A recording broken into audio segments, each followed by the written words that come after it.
त्रिपुंड शिव महापुराण की कथा यहाँ प्रारंभ हो रही है।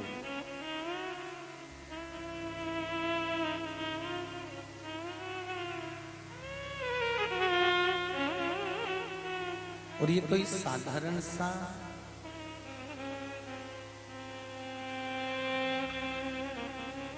ग्रंथ नहीं जिसको हम श्रवण करने के लिए बैठे हैं। यहाँ से सुना, यहाँ से निकाल दिया, बचा कुचा था तो कपड़े में से झट काट दिया। घर पहुंचे तो घर के लोगों ने पूछा क्यों, कथा में गई थी, क्या लेकर आई? तो कहा ये थोड़ा सा प्रसाद लेकर आए।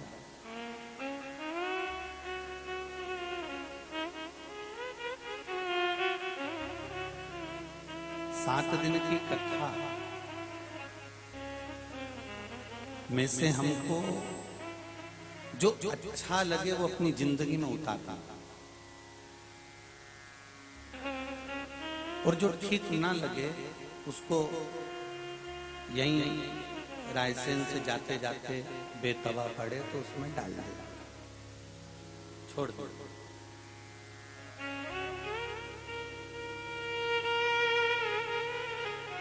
पर कुछ अच्छा ग्रहण करने का प्रयास करें।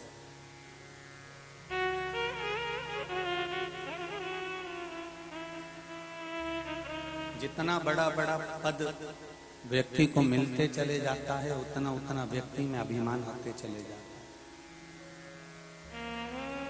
आप भी जब भगवान की भक्ति में, भगवान के भजन में, भगवान के कीर्तन में, भगवान के स्मरण में, भगवान के नाम जाप में, भगवान की अविरल भक्ति में जब धीरे धीरे धीरे धीरे डूबने लगोगे तो कहीं कहीं आप और हमारे मन में भी अहंकार उत्पन्न हो जाता है कि मैं भगवान शिव का परम भक्त हूं।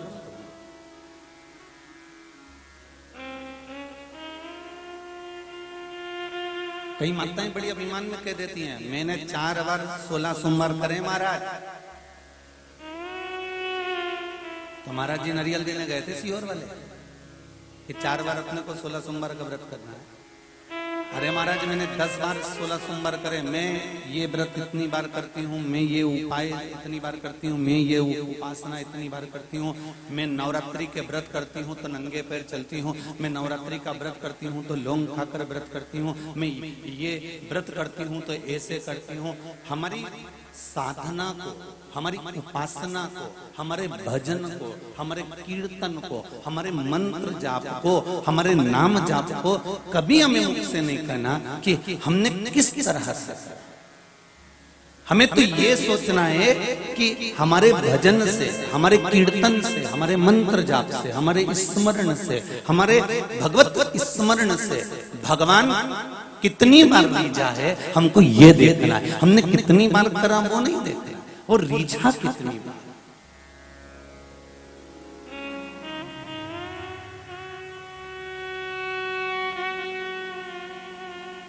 42-43 डिग्री टेम्परेचर है, गर्मी अपार, और उस बीच में भी ये पूरा पंडाल फुल है।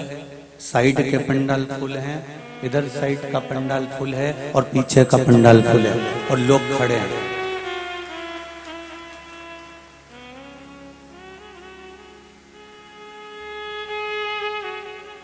अब ऐसी भक्ति को कहां से लेकर आओ? इस तप साधना को कहां से लाओगे? एक जगह पर कोई कह रहे थे कि हमारे जो गुरु जी हैं वो ऐसे चारों तरफ आग लगाकर या धूप में अपने शरीर को तपाते हैं। हमने पूछा कितने घंटे तपाते हैं?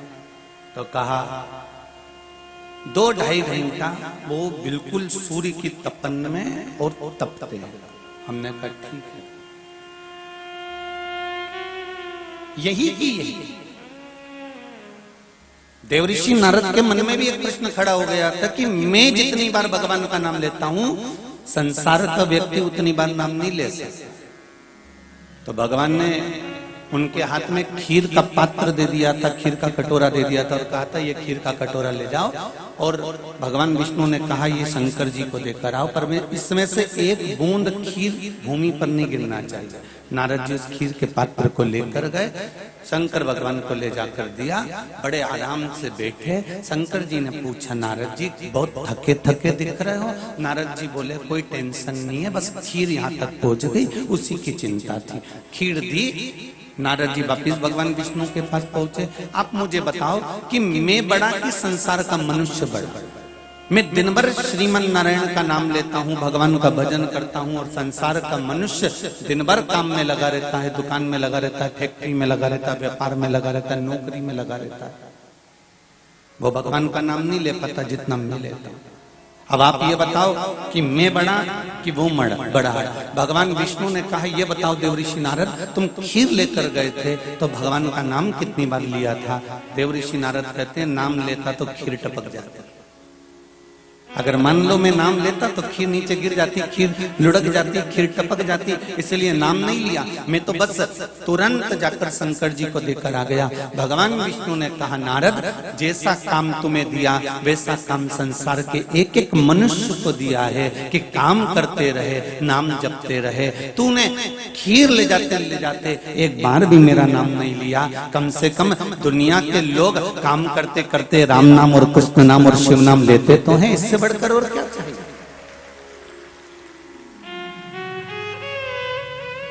भगवान का नाम ले तो रहे हो। कोई कहे हम इतने घंटे तपते हैं, कोई कहता है हम इतने घंटे साधना करते हैं, कोई कहता है हम इतने घंटे भजन करते हैं। मेरा आपसे निवेदन है कि आप उन साधु सन्यासी तपस्वी साधक और उपासक से भी बड़े हो, जो अपना घर भी संभाल रहे हो, बच्चे भी संभाल रहे हो, परिवार भी संभाल रहे हो, और 3 घंटा धूप में चलकर कथा का रसपान भी कर रहे हो। इससे बढ़कर कोई तप साधना नहीं हो सकती।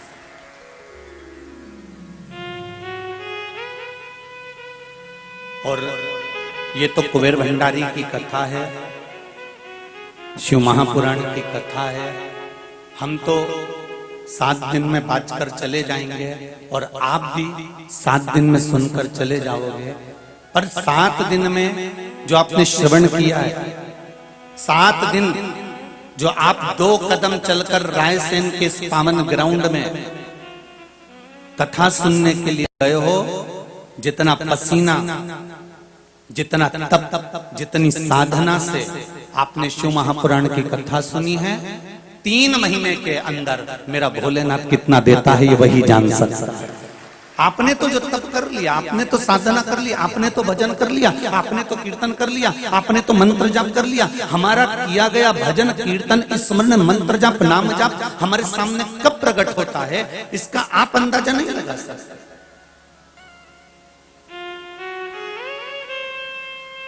बस अगर ये मनुष्य की देह मिले, ये मानव का शरीर मिले, ये शरीर अगर प्राप्त हुआ है तो इसमें कुछ अच्छा कर जाना।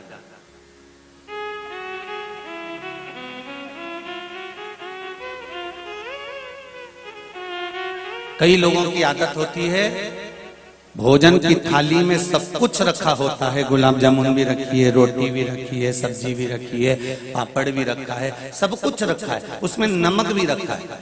पर इसकी सबसे पहले आदत क्या है कि पहले नमक उठाएगा और सलाद में डालेगा। अरे पहले कुछ मीठा तो उठा ले थाली में से।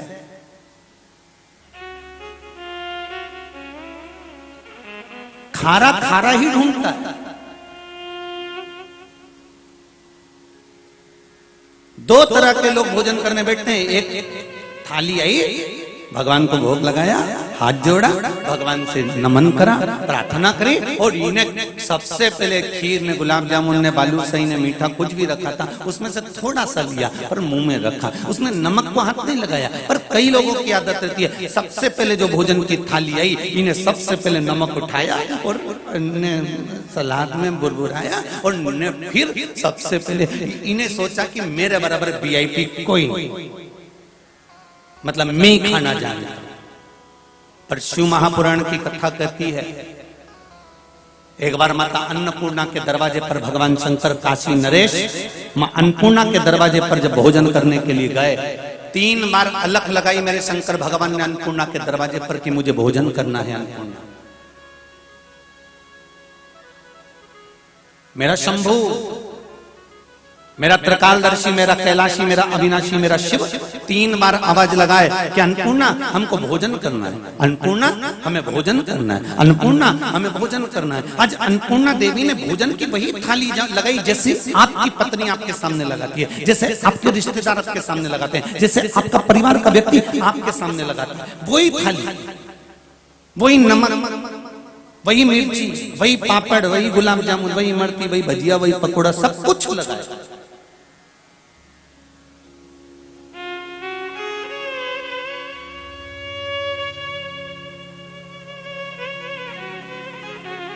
और जब सब कुछ लगाया और फिर मेरे शंकर भगवान ने जब उसमें से थोड़ा सा चूरमा उठाया और चूरमा उठाकर मेरे भोलेनाथ जैसे मुख में रखे तब अन्नपूर्णा देवी खड़ी हो गई।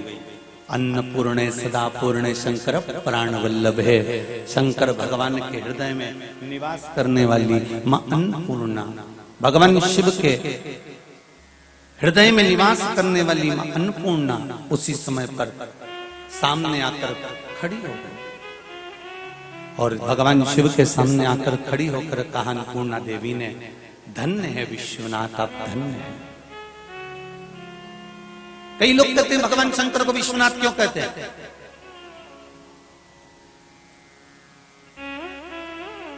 इतने सारे देवी देवता हैं 33 कोटि, किसी के नाम के आगे लिखा रहता है विश्वनाथ। विश्व का नाथ एक ही है, मेरा शंभु, मेरा शंकर, मेरा ओघड़दानी, मेरा त्रिकालदर्शी, मेरा कैलाशी, मेरा शिव, दूसरा कोई नहीं। क्यों कहा गया विश्वनाथ? तो माता अन्नपूर्णा देवी ने कहा, धन्य है शंभु, धन्य है मेरे जगत के नाथ, मेरे विश्वनाथ, आप धन्य है। आज मैंने भोजन की थाली में थोड़ा सा खार भी रखा था, आज मैंने भोजन की थाली में थोड़ा सा खार, थोड़ा सा नमक भी रखा था और आपने उस भोजन की थाली में से केवल मिष्ठान उठाया है।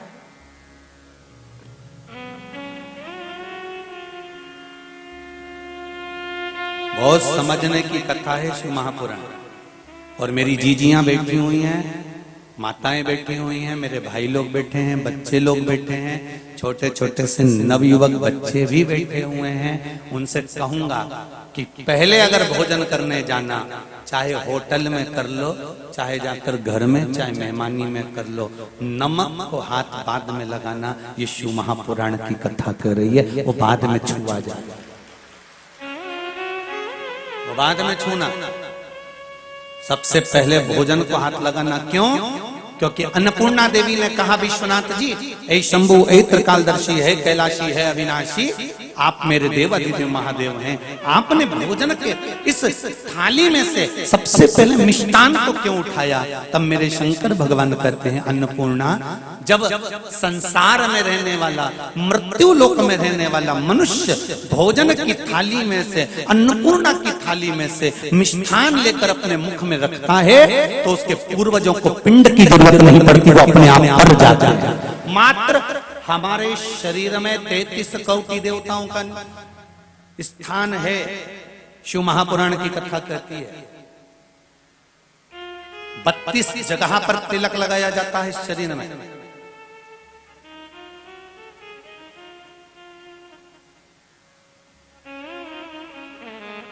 द्वादश तिलकों का प्रमाण है हमारे शास्त्रों में। नित्य कर्म में अगर पढ़ेंगे तो द्वादश तिलक का प्रमाण मिलेगा। शिव महापुराण को, देवी भागवत को, स्कंद पुराण को, ब्रह्मवेत्ता पुराण को, नर्मदा पुराण को, पद्म पुराण को अगर उठाकर देखेंगे तो उसमें 32 जगह पर तिलक लगाने का वर्णन मिलेगा, त्रिपुंड लगाने का वर्णन। दोनों भुजाओं पर नारायण लक्ष्मी विराजमान हो, हृदय में शिव विराजमान है, घुटने पर संत पत्नियां बेटियां विराजमान है, नेत्रों पर सूर्य चंद्र विराजमान है, श्रवण पर देव आदि विराजमान है। जरा हमारे शास्त्र तो उठाकर देखो कि मनुष्य के प्रत्येक अंग पर, मनुष्य के प्रत्येक शरीर पर जहां जहां आप देखेंगे वहां कोई ना कोई देवता विराजमान है, कोई ना कोई देव विराजमान है।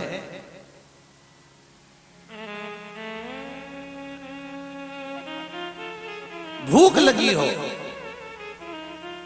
और भूख लगने पर पहला गासा जब मीठे का जाता है तो सबसे पहले पितृ तृप्त हो जाते हैं, हमारे पूर्वज तृप्त हो जाते हैं, आशीर्वाद दे देते हैं। अन्नपूर्णा की थाली पर जब आप बैठकर भोजन करते हो तो हमारे पूर्वज तुम्हें आशीर्वाद प्रदान कर देते हैं, हमारे पूर्वज तुम्हें आशीर्वाद प्रदान कर देते हैं कि तुम हमको अन्न भाग प्रदान करे हो, हमको कुछ दिया है तुमने। इसलिए ये भोजन की थाली पर जितना भोजन है तुमको कभी तुम्हारे हाथ से छुड़ाया नहीं जाएगा, तुम्हारे भाग्य में इतना भोजन हमेशा बना रहेगा और तरक्की करते रहोगे। ये पूर्वज कहते हैं हमारे। पूर्वज रोते कम है, कुल देवता, कुल देवी,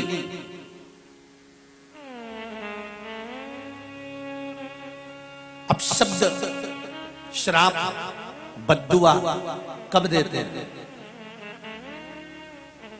बोलो रे रायसेन वाले, खूब कथा सुनते हो तुम लोग भी हो।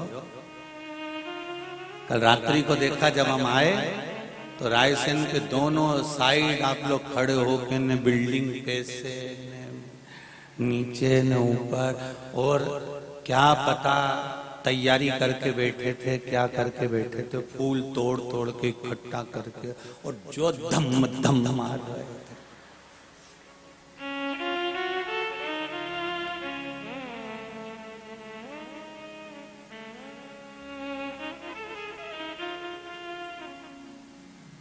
एक बात तो है,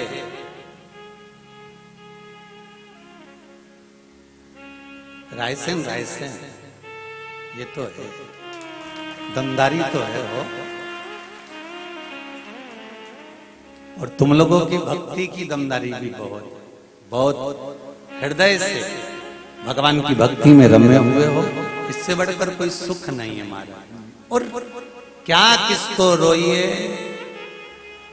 चादर तान के सोइए, आग लगे बस्ती में अपन मस्ती में।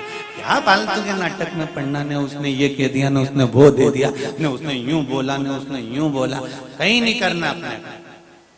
आती आती दो चार दरवाजे पे केती केती आना, कथा में चल रही है क्या? वो पूछे क्यों? नहीं, गुरुजी ने एक कथा में कहा था, कथा में जाने वालों का अगला जन्म छिपकली कन्नी होता। तो तू चल रही है क्या? बस इतना पूछ ले।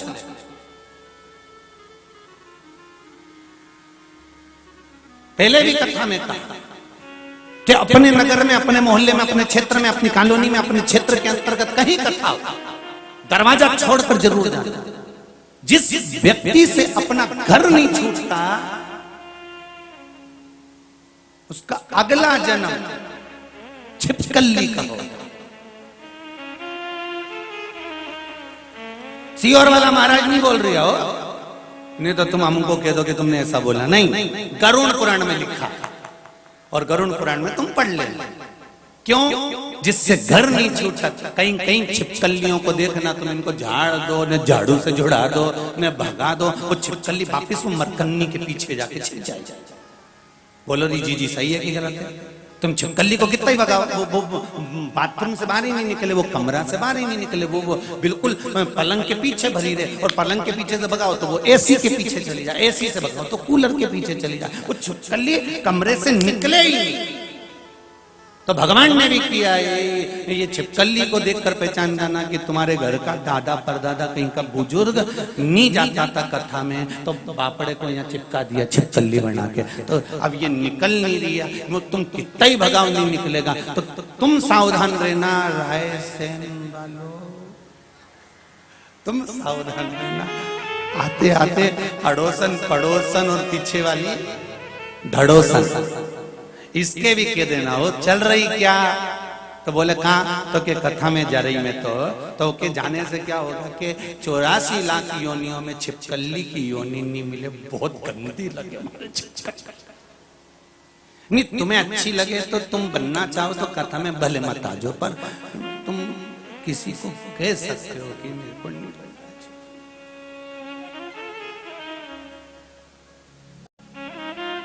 पितृदेव, कुलदेव, हमारे घर के बुजुर्ग बद्दुआ कब देते हैं? शिव महापुराण की कथा में और विष्णु पुराण की कथा में, दोनों में वर्णन आता है।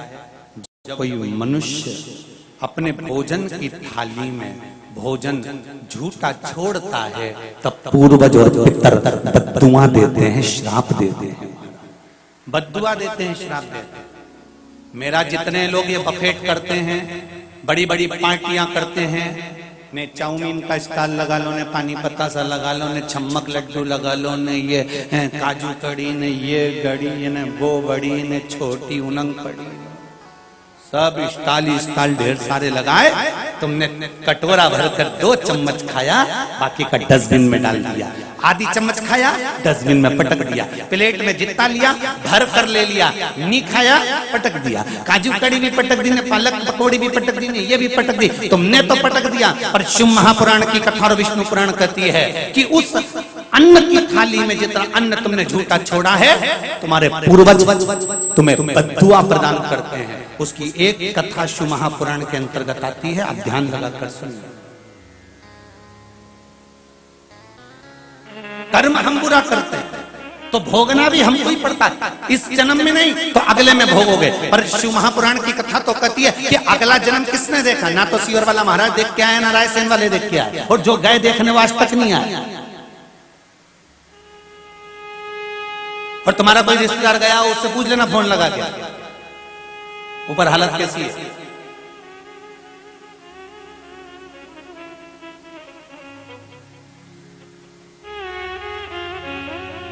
हम अगले जन्म की बात नहीं करते, क्योंकि अगला जन्म किसने देखा? बोलो तो जरा दमदारी से, तुम लोगों ने देखा है अगला जन्म? किसी ने नहीं देखा। पर शिव महापुराण की कथा कहती है इस जन्म में करेगा तो इसी जन्म में तेरे मरने से पहले मेरा देवाधिदेव महादेव सामने लाकर रख देगा। इसी जन्म का करा हुआ, इसी जन्म। मत बुरे कर्म कर वरना पछताएगा, भगवान की आंखों से तू बच नहीं पाएगा, तू बच नहीं पाएगा। अरे ओ अज्ञानी मत करना दानी, तेरे कर्म का फल भी तू ही पाएगा, जैसा किया तूने तेरे आगे आएगा। मत बुरे कर्म कर बंदे वरना पछताएगा, भगवान की आंखों से तू बच नहीं पाएगा, तू बच नहीं पाएगा। बड़ा मुश्किल है।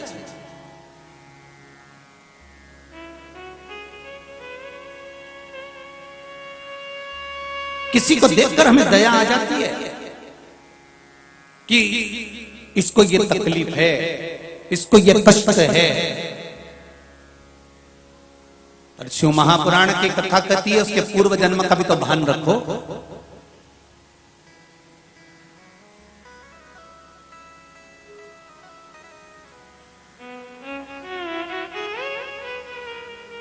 एक लड़के को मोहल्ले के 8-10 लड़के खूब मार रहे थे। वहां से कुछ लोग निकल रहे थे। निकलते निकलते लोगों ने देखा, बताओ बेचारे को एक लड़के को इतने सारे लोग मिलके मार रहे हैं। बताओ कैसे दुष्ट लोग हैं, कितना दुष्टता भरा है। एक अकेले को इतने सारे मिलके मार रहे हैं। दया आएगी कि नहीं आएगी आपको?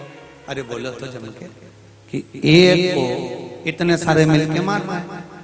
और जब तुम थोड़ी देर तक खड़े हुए, तुमने देखा परखा, तब मालूम पड़ा कि इसको क्यों मार रहे हैं, तो कहा इसने किसी कन्या के साथ में गलत कर्म कर दिया था और उस कन्या को मार दिया था, इसलिए इसको मारा जा रहा है। अब तुम क्या करोगे? जम के बोलो बोलो जरा, अच्छे से बोलो जरा, रायसेन वालों जरा चकाचक बोलो। यहाँ कोई ने तुम्हें मार ठोक के नहीं बिठाया, अपन कथा करने आए और कथा सुनने आए हो। फिर तुम क्या करोगी?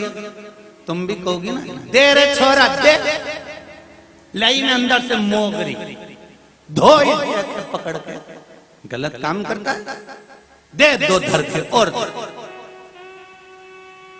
इतना गंदा काम करता है। बस यही कथा कर रही है। हमको लगता है कि ये इतनी बड़ी बीमारी कैसे हो गई, इतना बड़ा रोग कैसे हो गया, इतनी तकलीफ क्यों आ रही है, इतना कष्ट क्यों आ रहा है। मैं भगवान का इतना भजन करती हूँ, इतना कीर्तन करती हूँ, इतना मंत्र जाप करती हूँ, इतना नाम जाप करती हूँ, मैं भगवान का इतना पूजन करती हूँ, फिर आखिर मुझे इतनी तकलीफ क्यों आ रही है? तो तुमने जो करा वो अभी करा, बाद का कौन देख कर आया? जो पूर्व में कर कर आया। ये तो बाद में मालूम पड़ता है कि हम पहले पूर्व में कुछ गलत कर कर आए होंगे, इसलिए जब खड़े होंगे, देखेंगे, परखेंगे, समझेंगे, तब समझ में आएगा कि इस छोरे को क्यों मारा जा रहा है, तब समझ में आएगा कि हम क्यों भोग रहे हैं। ये आज का नहीं है, पूर्व में जो करा था उस कर्म का भोग आज भोगना पड़ रहा है।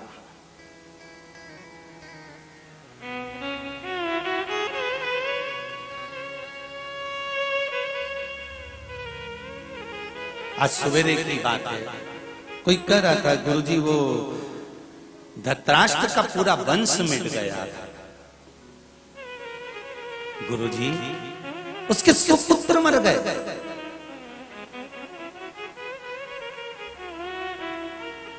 बेचारा नेत्र से विहीन था, कितना दुख झेला उस धृतराष्ट्र ने। गुरुदेव कितना दुख झेला। हमने कहा ये तो तुमने धृतराष्ट्र के एक जन्म की कथा देखी है, पूर्व की देखी है? पूर्व की देखना थी।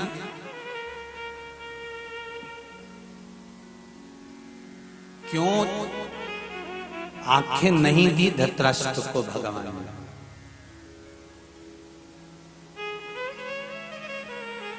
क्यों नहीं दी? अगर भगवान दुख देता है ना, तकलीफ देता है, कष्ट देता है, रोग देता है, बीमारी देता है, या कुछ दुख अगर भगवान देता है, तो भगवान कहता है कि तेरे भजन जो हो रहा है ना, मैं इस भजन के बल पर तेरा दुख थोड़ा कम कर रहा हूं, नहीं तो तेरे ललाट पर तो इतना दुख लिखा है कि मुझे देना ही पड़ेगा। पर तू जो भजन कर रही है, शिव महापुराण की कथा श्रवण कर रही है, शंकर का स्मरण कर रही है, एक लोटा पानी शंकर जी के मंदिर में चढ़ाने जाती है, एक चावल का दाना, एक पुष्प, एक बेलपत्र शंकर के मंदिर में जो चढ़ाने जाती है, उसका फल है कि तेरा आधे से ज्यादा दुख तो मैं यूं ही ऊपर से काट देता हूं। ये शिव कह रहा है।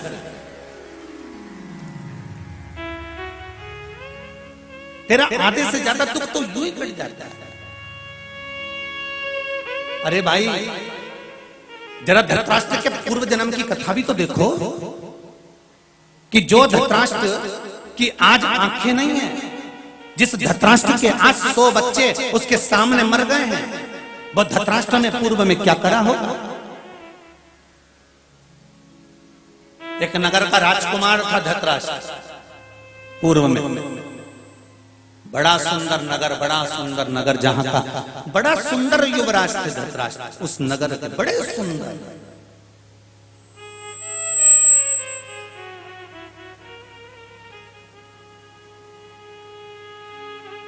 और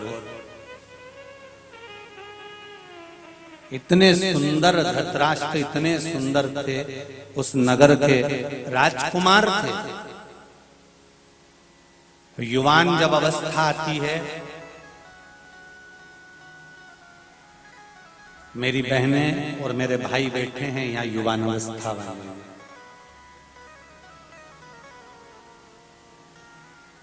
शिव महापुराण की कथा से जितने बुजुर्ग लोग जुड़े हैं ना, उससे 1000 गुना ज्यादा युवान लोग जुड़े हैं शिव महापुराण की कथा से। ये गौरव है शिव पुराण, ये आनंद। धृतराष्ट्र जैसी गलती अपने को नहीं करना है। युवान जब अवस्था आएगी, जवानी जब आएगी, तो बहुत उत्साह रहेगा, उमंगता रहेगी, क्रोध रहेगा, चिड़चिड़पन आएगा। अपने शरीर को देखकर दूसरे के शरीर पर हंसी भी आएगी, अपना वैभव देखकर दूसरे के दुख और तकलीफ पर मुस्कुराहट भी आएगी। पर युवान अवस्था में ये सब चीजों को छोड़ते चलना है।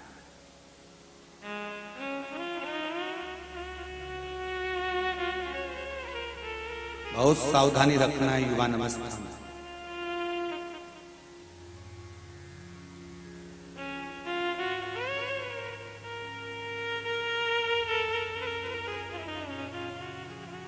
बहुत सावधानी।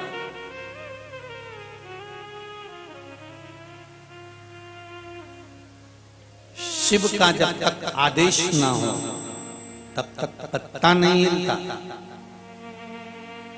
पत्ता डनलप के गद्दे पर सो रहे हो, सब देख पलट कर चल रहे हो, खूब बचकर रहने का प्रयास करते हो, तो भी कोई ना कोई बीमारी हो जाती है शरीर में। कई लोग तो तंबाकू नहीं खाते तो भी कैंसर हो जाता है। मदिरा का पान नहीं करते, मांसाहार नहीं करते, वैश्यावृत्ति नहीं करते, गलत काम नहीं करते, झूठ प्रपंच छल बेईमानी सबसे दूर है, इसके बाद भी शरीर में रोग हो गया।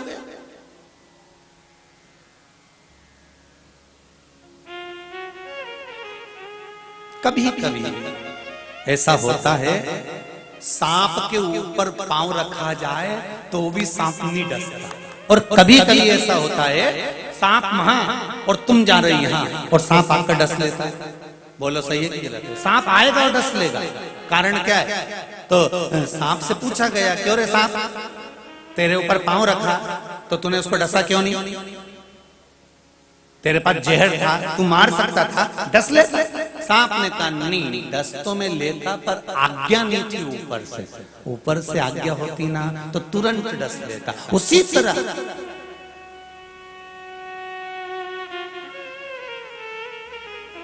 जब तक परमात्मा की आज्ञा ना हो तब तक आप अग्रण्य नहीं हो।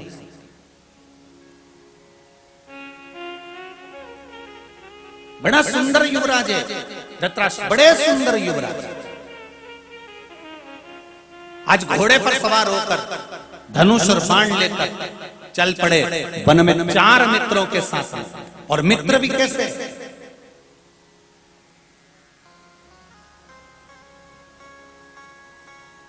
तीन मित्र साथ में थे और चौथे थे युवराज। और वो मित्र कोई दूसरे नहीं थे, ताली, थाली और प्याली। ये 3 मित्र व्यक्ति की जिंदगी बर्बाद कर देते हैं। पहला, प्रशंसा करने वालों से दूर रहना। वाह साहब, वाह साहब, वाह साहब, क्या जोरदार, क्या जोरदार। इनसे दूरी बना के रखना, ये कभी भी धक्का मार देंगे, कभी। जो कहते हैं ना, हमारे काका जी के बिना तो हमारा काम ही नहीं चले साहब, हमारे काका जी इतने जोरदार, हमारे काका जी इतने जोरदार, हमारे काका जी इतने जोरदार। और काका जी जब निपट जाएंगे तो गरम पूड़ी यही मांग के खाए, लाओ जरा नुक्ति और लाओ जरा, देखो और खोपरा पाक रखा हो तो 2-4 टुकड़ा वो लिया। काका जी मरे तो क्या हुआ, काका जी तो गए। ये तो काका मरे और नुक्ति झड़े तो भूख खाए, इनके कहीं करना।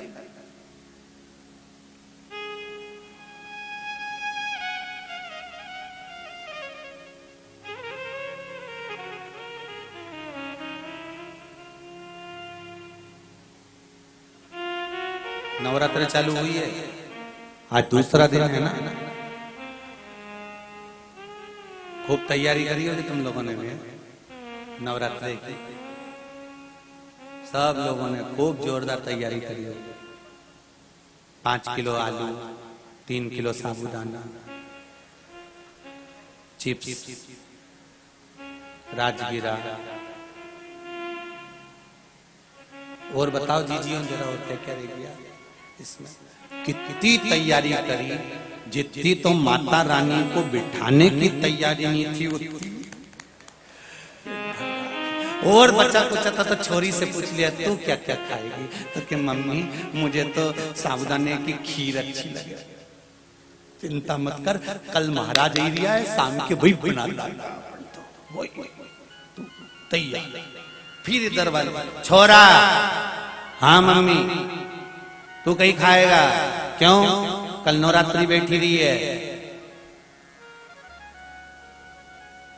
तो मैं तो उपास ही नहीं करूं मम्मी। अब थारा अकेले अकेले कौन रोटी बनाएगा? तू तो जितना बड़ा है सगला के सगला निपटा जाए। तो छोरा ने सोचा हो अपने कहीं जाए, अपन तो यहाँ खाएंगे ना, दोपहर में दोस्तों के साथ होटल में निपटा। कितनी तैयारी।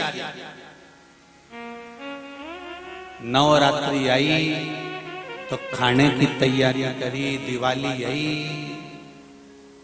तो भी गुजिया पपड़ी, ये मांडना होना तुम जो मनाती ना, मांडना लीपा पोती, है तो तुम पहले ही निपटा लेती। खाने का आइटम बाद में चालू होता। 3 दिन, धनतेरस, रूप चौदस और दिवाली का सुबह तक खूब बने सब गुजिया ने, पपड़िया ने, सब बना बनू के तैयार। होली आए तो खाने की तैयारी, दिवाली आए तो खाने की तैयारी, राखी आए, बोलते जाओ जरा जल्दी, तो खाने की तैयारी।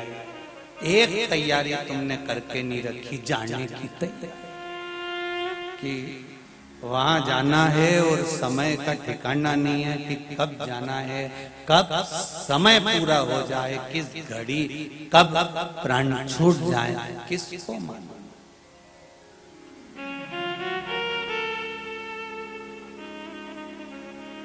कब प्राण छूट।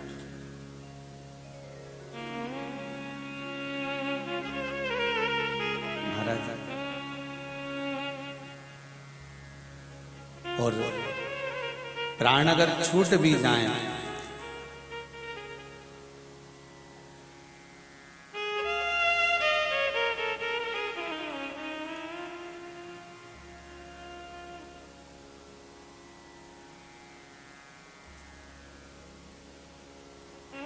अंत समय की स्थिति क्या? अंत समय प्रभु आना पड़ेगा, वचन दिया तो निभाना पड़ेगा।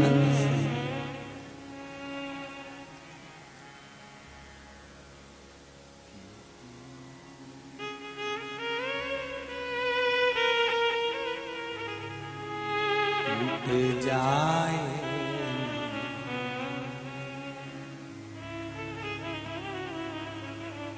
भर लाई गगरिया में राम रस की, भर लाई गगरिया में राम रस की, भर लाई गगरिया में राम रस की, भर लाई गगरिया दोनों हाथों से में राम रस की, में राम रस की, में राम रस राम रस की, मैं राम रस की, मैं राम रस की, मैं राम रस की, मैं राम रस की, मैं राम रस की, भर लाई गगरिया में राम रस की, भर लाई गगरिया में राम रस की, ओ लाई गगरिया में राम रस की, गगरिया में राम रस की। जय हो।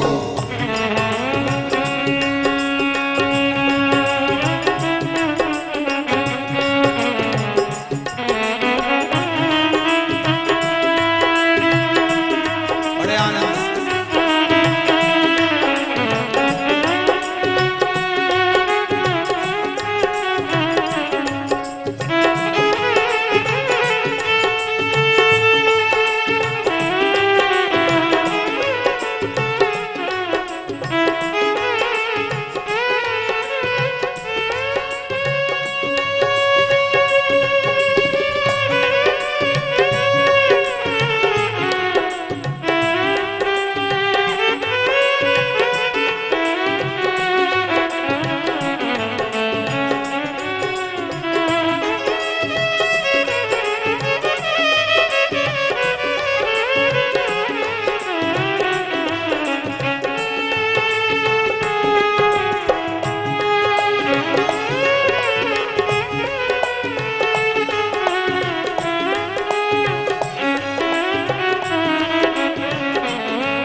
ब्रह्मा ने पी, विष्णु ने पी, ब्रह्मा ने पी, विष्णु ने पी।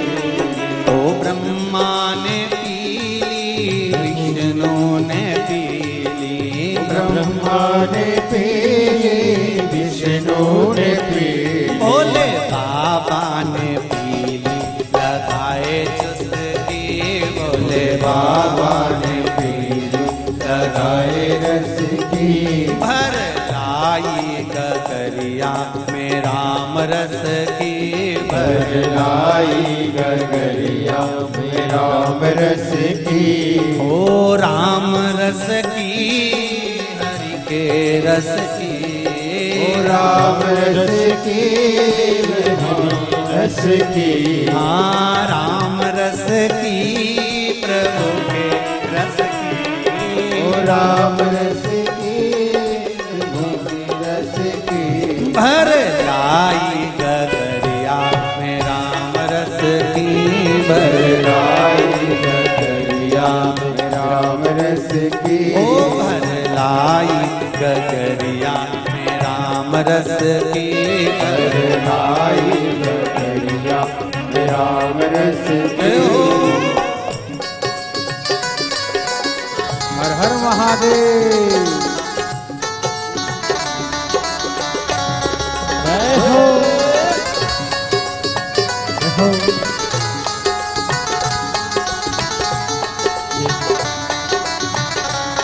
शंकर भगवान की जय।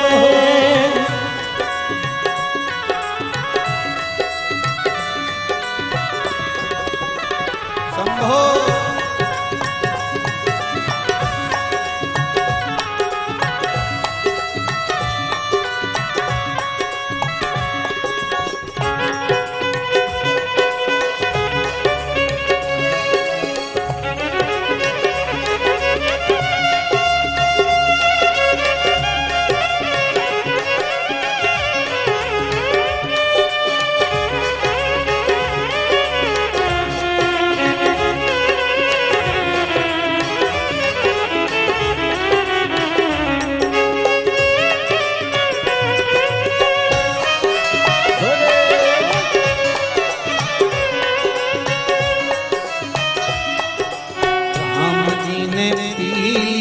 लक्ष्मण ने पीली, राम जी ने पीली, लक्ष्मण ने पीली। ओ राम जी ने पीली, लक्ष्मण ने पीली। ओ राम जी ने पीली, लक्ष्मण ने पीली। भक्त हनुमान ने पीली, लगाए चुस्की, भक्त हनुमान ने पीली लगाए चुस्की।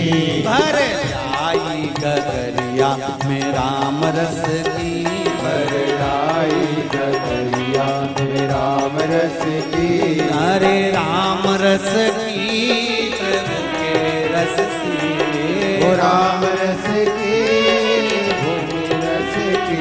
हाँ राम रस की प्रभु के रस की, राम रस की प्रभु के रस की। भर लाई गगरिया में राम रस की, भर लाई गगरिया में राम रस की।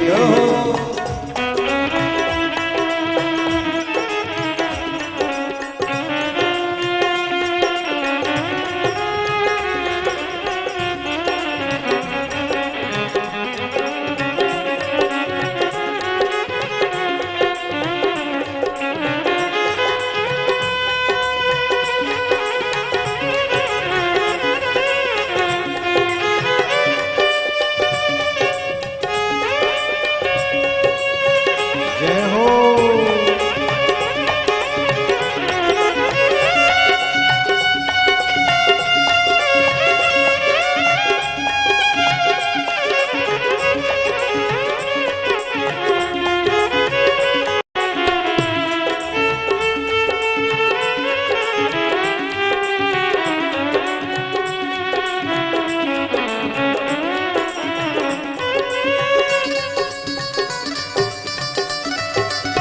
जय हो।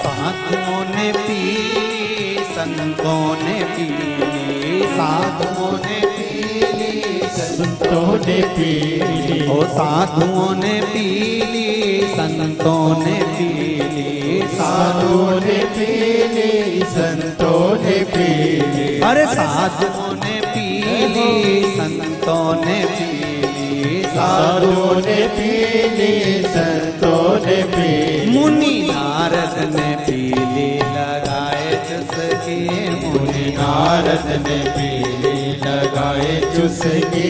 भर लाई गगरिया में राम रस की, भर लाई गगरिया में राम रस की। भर लाई गगरिया में राम रस की, भर लाई गगरिया में राम रस की। भर लाई गगरिया में राम रस की, भर लाई गगरिया में राम रस की। भर लाई गगरिया में राम रस की, भर लाई गगरिया में राम रस की। हर हर महादेव है। भगवान शिव की कथा कर रहे हैं, एक गलती करिए। शिव पुराण कहती है कि युवराज 3 मित्रों को साथ लेकर गए और फिर निवेदन करेंगे ताली, थाली और प्याली। प्रशंसा करने वालों से भी दूर रहना, होटल में ले जाकर खिलाने वालों से भी दूर रहना और प्याली लेकर पिलाने वालों से भी दूर रहना। ये कब बर्बाद कर देंगे आपको मालूम नहीं पड़ पाएगा, जीवन नरक कर देंगे। इनसे दूरी बनाना। श्री शिवाय नमस्तुभ्यम, इस मंत्र का जब भी कथा के बीच में जा पाए 2 क्षण के लिए स्थिर होकर उस मंत्र को बोलो और बाबा से प्रार्थना करो कि बाबा हमारी मनोकामना पूर्ण करना। सुना है कि शिव महापुराण की कथा को जो दिल से सुनता है उसकी कामना 3 महीने में पूरी कर देता है। ऐसा तो देव अधिदेव महादेव है, ऐसी कृपा। मंत्र का श्री, साथ में बोलिए श्री शिवाय नमस्तुभ्यम। थोड़ा दम से बोलिए, श्री शिवाय नमस्तुभ्यम। भगवान शिव का स्मरण करो। युवराज ने देखा वन में जाकर एक हंस पानी के सरोवर के पास में घूम रहा है।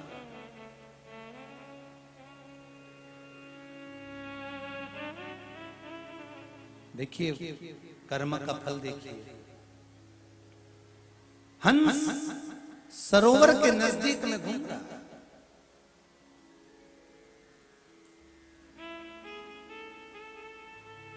और पीछे पीछे उसके बच्चे भी घूम रहे हैं हंस के।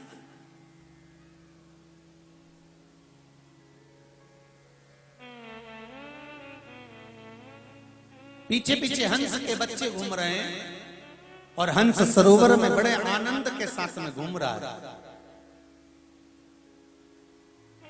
युवराज ने देखा कितना सुंदर हंस है, कितना सुंदर है।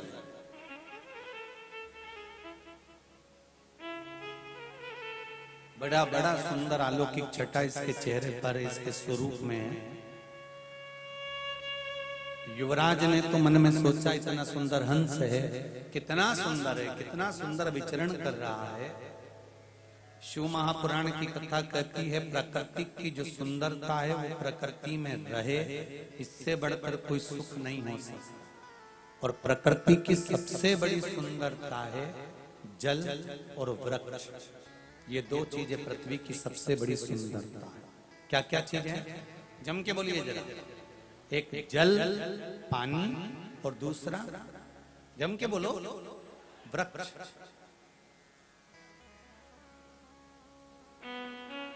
जल रहेगा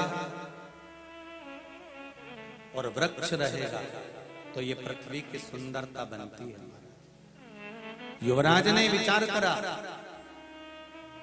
इतना सुंदर हंस है,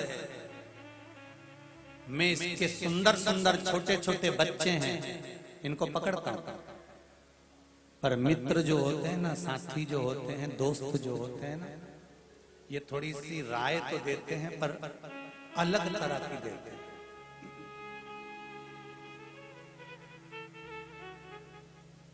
ताली बजाकर प्रशंसा करने वाला कहता हाँ हाँ युवराज महाराज आप तो इनके बच्चों को पकड़ सकते हो, आप में तो वो बल है कि आप इस हंस के बच्चे को पकड़ कर ला सकते हो।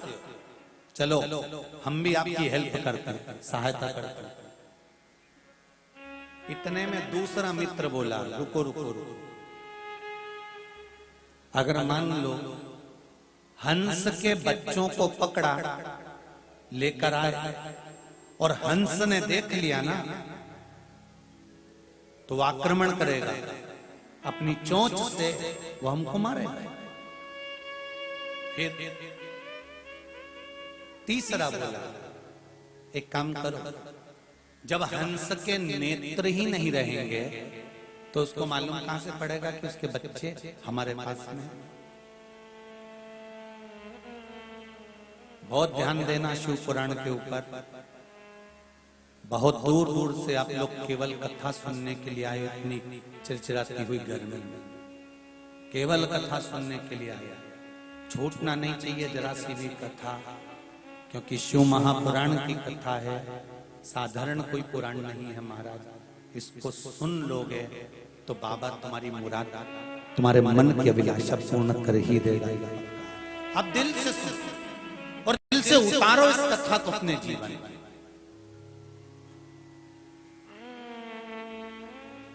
ताली, थाली और प्याली, ये मित्र राजा उस युवराज को भी मिले थे। धृतराष्ट्र के अगले जन्म में भी धृतराष्ट्र को प्राप्त हुए।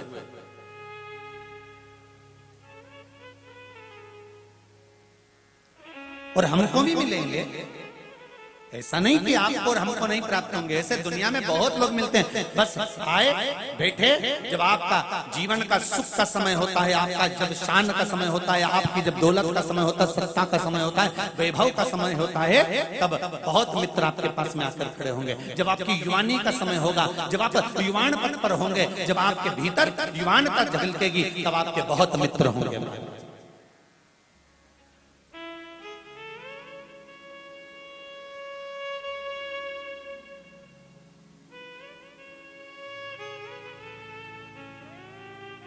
बहुत होंगे।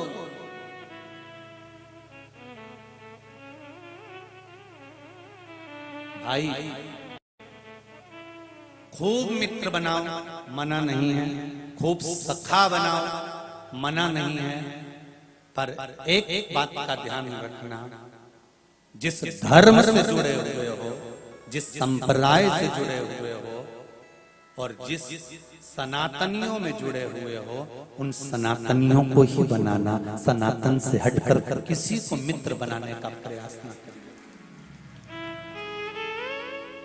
बनाओ, कोई गलत मार्ग पर ले जाकर ना छोड़ दे आप।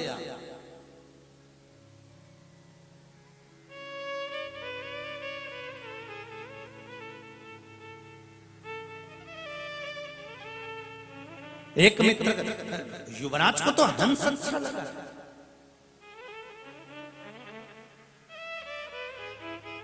ये जो बुद्धि देने वाले होते हैं ना, बहुत गलत बुद्धि दे देते हैं कभी कभी। बहुत सावधानी की जरूरत है युवान अवस्था में। युवराज कह रहा है हंस अच्छा है, हंस के बच्चे अच्छे हैं। युवराज के मन में पाप नहीं था, पर एक ने कहा कि पकड़ सकते हो आप हंस के बच्चे को। दूसरा कहता है कि नहीं, हंस आक्रमण कर देगा। तीसरा कहता है अगर हंस के नेत्र ही नहीं होंगे तो उसको दिखेगा ही नहीं, और दिखेगा नहीं तो उसको क्या मालूम कि उसके बच्चे पकड़ाई में आए कि मर गए।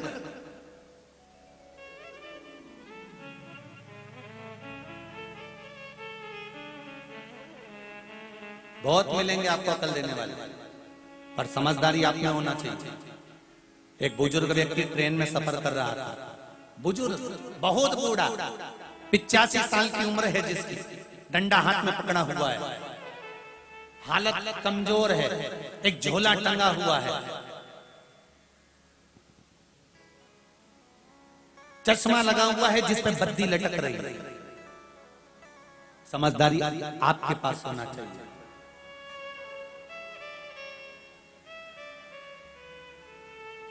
पांच लड़के जवान ट्रेन में चढ़ गए, वो भी ट्रेन में बैठा था बुजुर्ग, और पांचों लड़कों ने चढ़कर बैठकर ठिठोली करना प्रारंभ करा, हंसी उड़ाना प्रारंभ करा। जब ट्रेन में ठिठोली करना प्रारंभ करा, हंसने लगे, ठहाके लगाने लगे, अपनी मस्ती में खूब ठिठोलियां करने लगे। इतने में एक दोस्त की निगाह चेन पुलिंग पर गई। एक ने कहा ये चेन खींच दो तो ट्रेन रुक जाती है। दूसरे ने कहा तूने कभी खींची? नहीं। खींच भी मत देना, जेल में पटक देंगे या फिर 500 रुपए का जुर्माना हो जाएगा। चौथे ने कहा सब अपनी अपनी जेब में पैसे देखो है कि नहीं, सब 100 रुपए इकट्ठे करो। इकट्ठा करा, एक व्यक्ति ने अपनी जेब में रखा कि अब चेन खींच, 500 ही लगेंगे ना, इससे ज्यादा तो नहीं लगेंगे। दोस्त अभी ठिठोली कर रहे थे, अब मजाक करते हुए बेकार कर्म की ओर आ गए। खींचो चेन, चेन खींची। इतने में पांचवा बोला 500 रुपए भी नहीं जाएंगे, चेन खींच दो। जैसे ही टीसी आएगा, पुलिस वाला आएगा, अपन कह देंगे ये बुढ़े ने खींची है। इस बुढ़े का नाम लगा, इनने चेन खींची, टीसी आ गया, पुलिस वाला आ गया, और टीसी ने आकर पूछा चेन किसने खींची? जवान लड़के ठहाका लगाकर, ये बुढ़ा बेटा तो है, चश्मा लगा के डंडा लेकर, इस बुढ़े ने खींची। बुढ़ा बैठा था, भजन कर रहा था। पुलिस वालों ने कहा क्यों बाबा, ए दद्दा, ए बब्बा, चैन तुमने खींची, डोकरा धीरे धीरे उठकर बोला आओ हमने खींची। तुमने काय खींची? इन पांचों ने मेरे 500 रुपए छुड़ा लिए। क्यों बब्बा, तुम्हें मालूम है किसकी जेब में धरे? ये पीली शर्ट वाले की जेब में ऊपर धरे। पुलिस वालों ने जो दिया धर के, टीसी ने कहा निकालो 500, उसकी जेब में ऊपर ही धरे थे 5 नोट, क्योंकि डोकरे ने सब सुन लिया था। आंख कमजोर थी पर कान थोड़ी ना कमजोर थे, सब सुन। टीसी ने कहा ले दो दो धर के दे और 5 को ले चलो।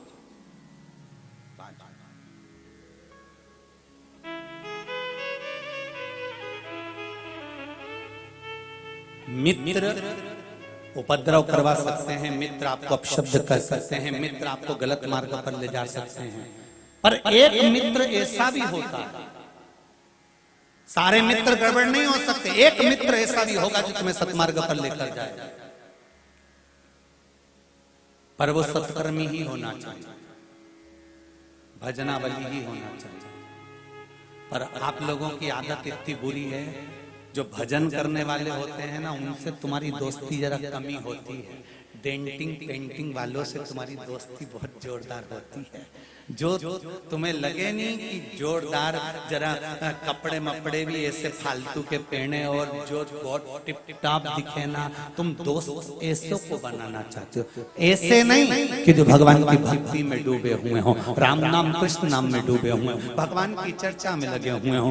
कभी छुट्टी लग जाए तो गिरि गोवर्धन की परिक्रमा करने चले गए हो, कभी छुट्टी लग जाए तो नर्मदा का स्नान करने चले गए हो, कभी छुट्टी लग जाए तो भोजपुर दर्शन करने चले गए। ऐसे मित्र नहीं भाएंगे तुम्हें, मित्र वो भाएंगे छुट्टी लगी, कहाँ चलना है पार्टी मनाने के लिए, कहाँ चलना एंजॉय करने के लिए, चले भोपाल।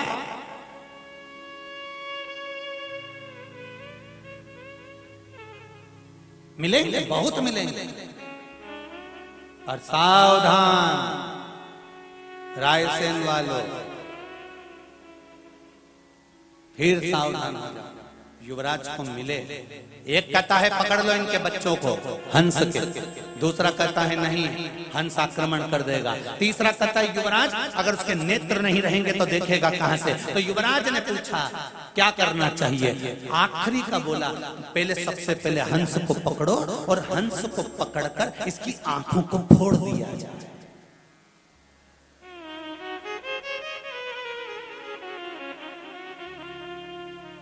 हंस को पकड़कर इसकी आंखों को फोड़ दो। जिस व्यक्ति ने प्रश्न किया था कि धृतराष्ट्र के सामने उसका वंश चले गया, बेचारे ने क्या करा था, अच्छे से सुन लो कथा।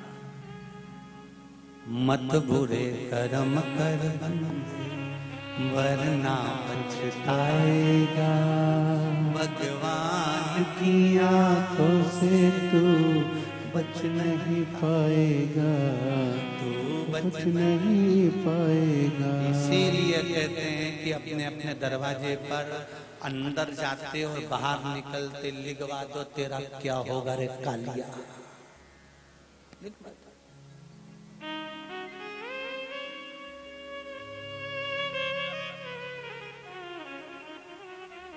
हमने पूर्व में कौन सा कर्म करा ये हमको नहीं मालूम, पर जितने लोग आस्था चैनल पर कथा सुन रहे हैं, फेसबुक यूट्यूब पर कथा सुन रहे हैं, मोबाइल पर कथा सुन रहे हैं, इस पावन पंडाल में बैठकर कथा सुन रहे हैं, जितने जहां जहां बैठकर कथा सुन रहे हो, आज भगवान को तुम धन्यवाद देना कि तुम्हारे दादा और परदादा ने कोई पुण्य करा होगा जो आपको आज शिव महापुराण की कथा सुनने को रायसेन में मिल रही है। यह पूर्वजों का पुण्य है जो एकत्रित हुआ। और बहुत ध्यान से सुनना, दुकान पर बैठकर जो कमाया वो अपनी पत्नी और बच्चों के लिए कमाया, कितनी वजह से? सुबह 8 बजे से दुकान खोल कर बैठे थे। नौकरी करने में कमाया वो पत्नी और बच्चों के लिए करवाया, सर्विस करने में कमाया वो पत्नी और बच्चों के लिए कमाया, व्यापार करा तो पत्नी और बच्चों के लिए कमाया, बच्चों को पढ़ाना है, बच्चों को आगे बढ़ाना है, पत्नी के लिए करना है, हार बनवाना है, रानी हार बनवाना, ये बनवाना, वो बनवाना, अच्छी साड़ी दिलाना है, घर के लिए करना है, प्लाट खरीदना है, दुकान खरीदना है। जितना कमाया पत्नी और बच्चों के लिए कमाया। और आज भी सुबह 8 बजे से रात को 9 बजे तक जब तुम दुकान पर बैठते हो, जो कमाते हो वो पत्नी और बच्चों के लिए कमाते हो। और शिव महापुराण की कथा में 7 दिन 2 बजे से 5 बजे तक जो तुम बैठकर कमाई कर रहे हो धर्म की, ये किसी पत्नी और बच्चों के लिए नहीं, ये अपने लिए है। अंत समय में, अंत समय में यही काम आने वाला है, कोई दूसरा नहीं आएगा।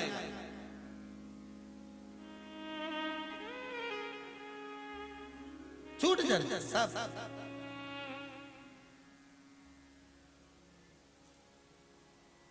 मैंने तेरे ही भरोसे, ओ बाबा तेरे ही भरोसे, हवा बिच उड़ती जावांगी, बाबा डोर हत्तो छठिया में कटी जागी, ओ भोले मैं तेरी पतंग, शंभो मैं तेरी पतंग, हवा बिच उड़ती जावांगी, बाबा डोर हत्तो छठिया में कटी, सब छूट जाए। इसलिए आपको बार बार कहते हैं, तुमने जो कमाया है, दान नहीं कर सकते मत करो, सत्कर्म नहीं कर सकते मत करो, पुण्य में नहीं लगा सकते मत लगा, किसी को दे नहीं सकते मत दो, पर एक काम जरूर करना, जितनी कमाई करते हो उसका कम से कम 25% अपने ऊपर तो खर्च करो। अच्छे खुश होकर तो जिंदगी जियो, फुल एंजॉयमेंट अपने जीवन को जीने का प्रयास तो करो। कमाने के बाद भी रोके जी रहे हमारा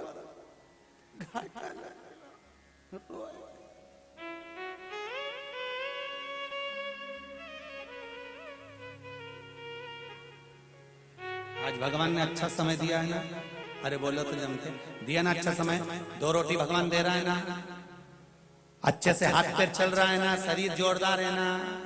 जब तक शरीर अच्छा है, फिर वही वाली बात आ गई,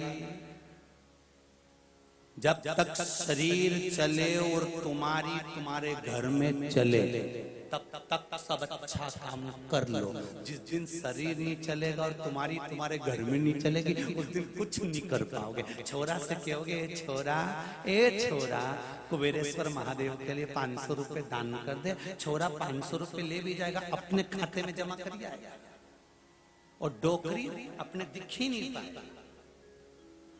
तुम्हारी जब तक तुम्हारा शरीर चले और तुम्हारे घर में चले, सब अच्छा काम करो, भजन करो, कीर्तन करो, मंत्र जाप करो, नाम जाप करो, अपने ऊपर फुल आनंद के साथ खर्च करो। अच्छे कपड़े अलमारी में भरे रखे हैं, एक से बढ़कर एक साड़ियां, घड़ी बनी बनाई धरी है, दिवाली पे साफ होती, वापिस धरा जाता।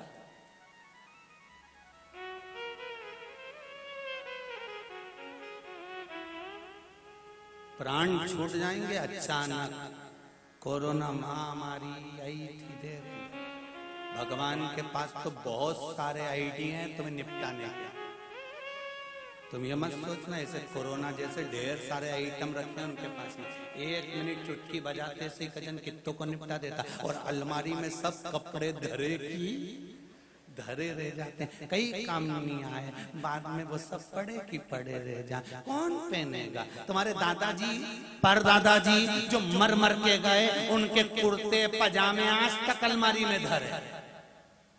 छोरे से क्यों सिलवा ले, ये ओल्ड फैशन, हम नहीं पहनेंगे।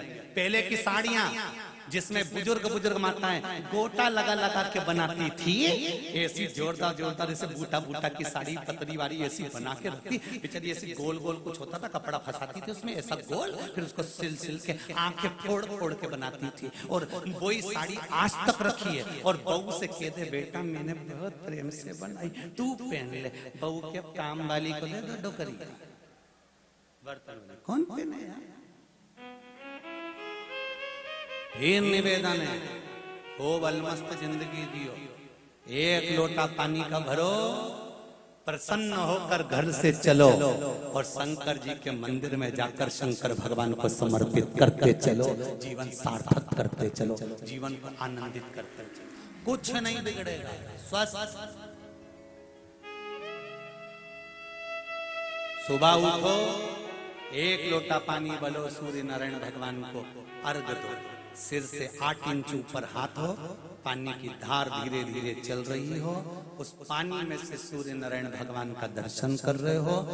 शरीर में कितनी भी बीमारियां हो रही हो, 15 से 20 दिन में सूर्य पर अर्घ देकर पानी में से दर्शन करने से वो जल किरण का हमारे ऊपर पड़ता है तो हमारा रोग ठीक होना चालू हो जाता है। करो तो करना पड़ेगा।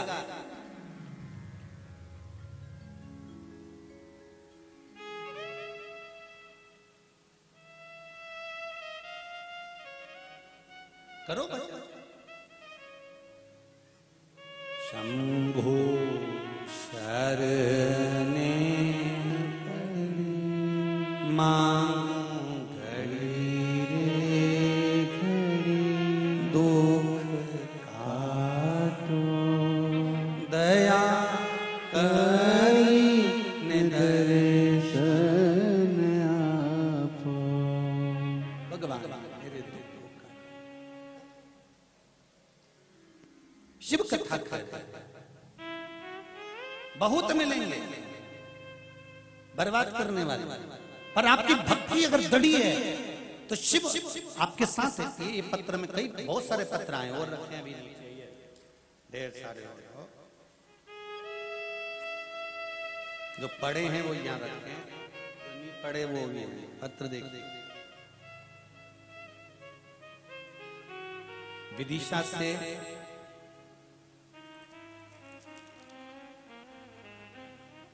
नेहा शर्मा, रॉयल सिटी, कहां बैठी हैं हाथ उठा सकती हैं।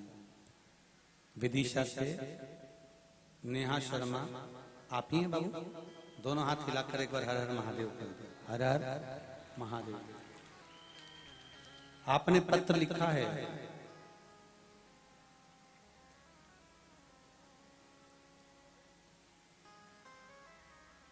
बाबा देव अधिदेव महादेव की कृपा, गुरुदेव प्रणाम।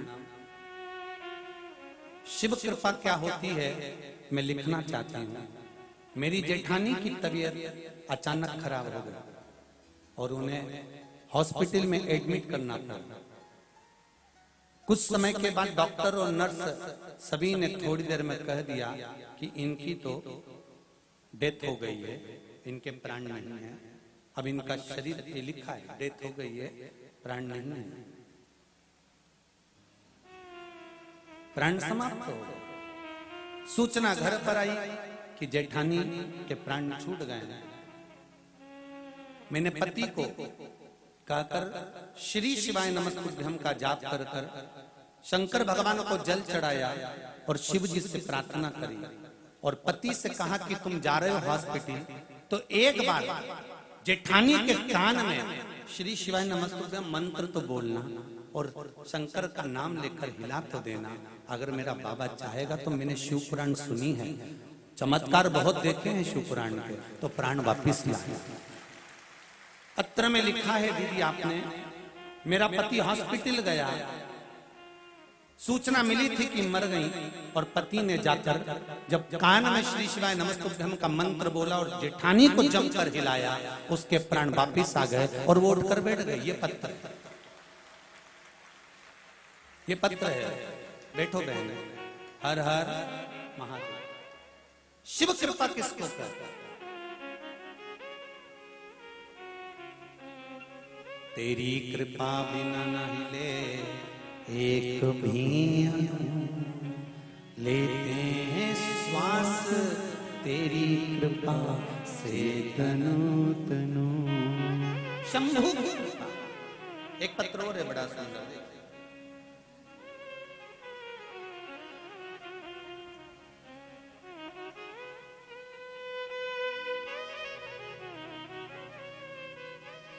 पत्र तो बहुत सारे हैं और बहुत सुंदर सुंदर लिखे हैं।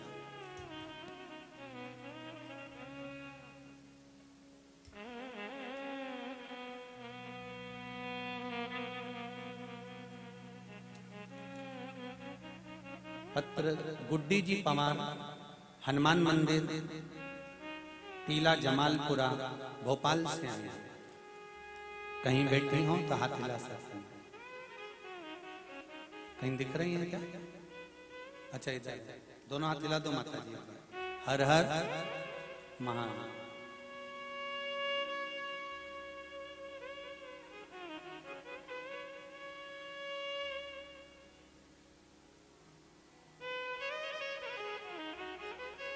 माता जी पास में बैठी है, माइक पहुंचाओ जरा।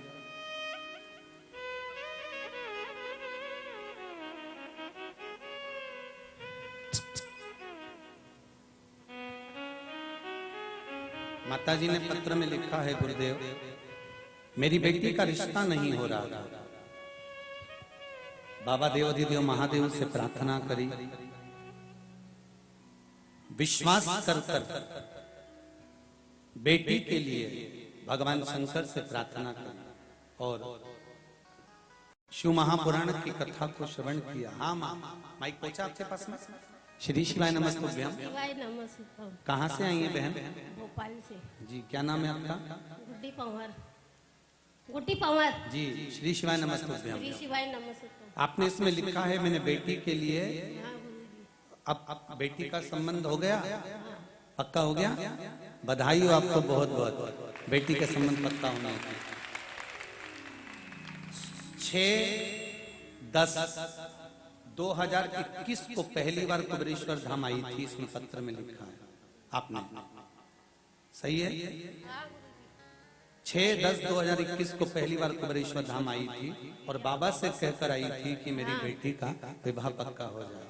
और गुरुदेव 6/10 को तो मैं आई, 8/11 को 10वें महीने में बोल के आई थी, 11वें महीने में मेरी बेटी का विवाह पक्का हो गया। बहुत बहुत साधुवाद बेटी है।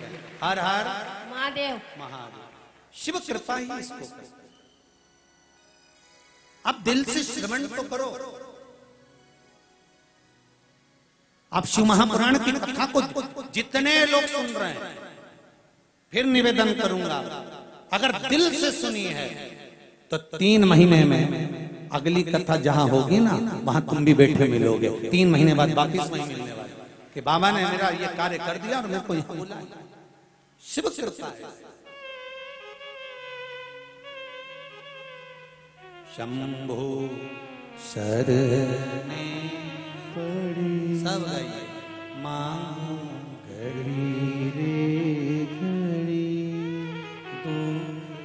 काटो दया करी निदर्शन आपो।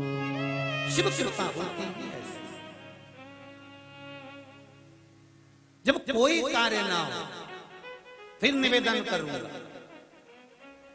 जिस कार्य के लिए आपको बार बार सोचना पड़ रहा हो, बार बार विचार करना पड़ रहा हो और कार्य नहीं हो रहा हो, 1 लोटा जल, उसमें लाल चंदन, चावल का 1 दाना उसके अंदर डालकर बेलपत्री के वृक्ष के नीचे उस जल को भगवान शंकर का नाम लेकर, जैसे सूर्य नारायण भगवान को अर्घ देते हैं कमल हस्त बनाकर, हाथ में कलश लेकर, उसी तरह धीरे धीरे बेलपत्री के वृक्ष के नीचे समर्पित करें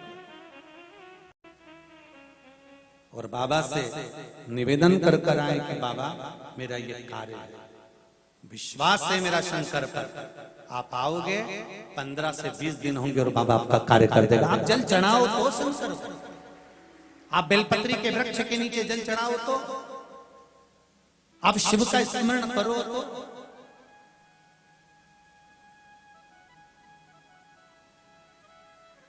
कितने लोग हैं जो शंकर जी के मंदिर में रोज जल चढ़ाने जाते हैं? हाथ उठाइए। बहुत सारे हो रहे, धर लो वापिस, धर लो। जाना चाहिए भगवान शिव के मंदिर तक पहुंचना, शंकर के द्वार तक जाना, शंकर के मंदिर तक जाना, शंकर पर एक लोटा जल चढ़ाना सहज नहीं है महाराज। ना जाने कितनी कितनी बाधाएं हमारे जीवन में आती रहती है और भगवान शंकर पर चढ़ाया गया एक लोटा पानी हमारी बाधाओं को हर लेता है। केवल एक लोटा,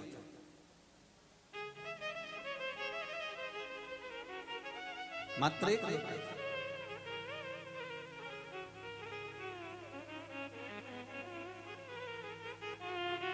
इसीलिए शिव पुराण कर रहे महाराज, युवराज से कहा गया कि तुम एक काम करो कि इसकी आंखें नहीं रहेगी तो ये दिखेगा क्या? और मित्रों का कहना माना, और कहना माना उस युवराज ने हंस को पकड़ा और अपने बाण को निकालकर हंस की आंखों को फोड़ दिया। अब आपने तो कह दिया बेचारा धृतराष्ट्र की आंख नहीं थी, आपने तो कह दिया, क्यों दुख आया? तकलीफ क्यों आती है? कष्ट क्यों आता है? क्यों कहते हैं कि भगवान शंकर की भक्ति करो? क्यों कहते हैं शिव का स्मरण करो? क्यों कहते हैं शंकर पर एक लोटा जल चढ़ाओ? क्यों कहते हैं कि भगवान की भक्ति में डूबो? क्यों कहते हैं कि भगवत स्मरण करो? कारण कि आप जब भगवान की भक्ति में रमते हो, स्मरण में रमते हो, तो ना जाने कितने दुख तकलीफ तो ऊपर कट जाते हैं, ना जाने कितने दुख।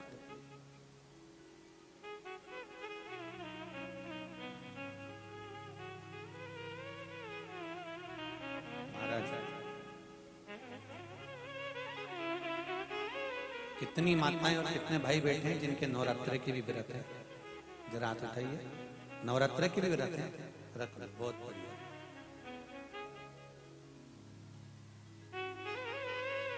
खाने के लिए करे कि गाने के लिए करे?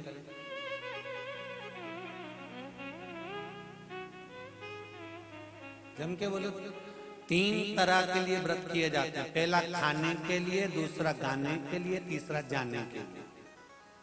अब आप बताओ कि आपने कहीं के लिए करना? जाने के लिए जाकर क्या करोगे?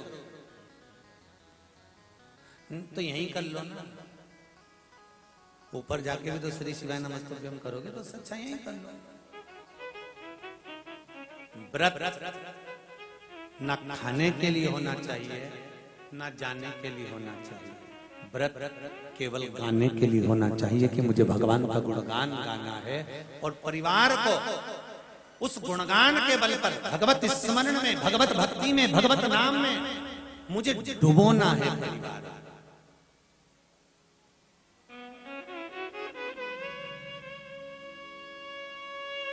भगवत स्मरण। महाराज हंस को पकड़कर उसकी आंखों को फोड़ दिया, उसके बच्चों को पकड़ने के लिए दौड़े, और बच्चे जब हाथ में नहीं आए तो पीछे से मित्र बोला, धनुष और बाण उठाओ और इन पुत्रों के संहार करो। और मित्र के कहने पर उस युवराज ने उन बच्चों को मारना प्रारंभ करा। शिव महापुराण की कथा कहती है, धृतराष्ट्र भी रोता रोता कृष्ण से कहते हैं कि एक कन्हैया, मैंने कौन सा पाप करा था जो मेरी आंखें नहीं है? मैंने कौन सा पाप करा था जो मेरे 100 पुत्र मर गए मेरे सामने? भगवान कृष्ण ने कहा, अरे धृतराष्ट्र, अपने कर्म को याद करो। जब पूर्व में युवराज थे, तुमने हंस की आंखों को फोड़ दिया था, इसलिए आज तुम्हें नेत्र नहीं मिले, और तुम्हारे उस हंस के बच्चों को मार दिया था, इसलिए तुम्हारे सामने तुम्हारे बच्चे नहीं रहे। यह कर्म का भोग है जो मनुष्य को भोगना पड़ता है, भोगना पड़ता है।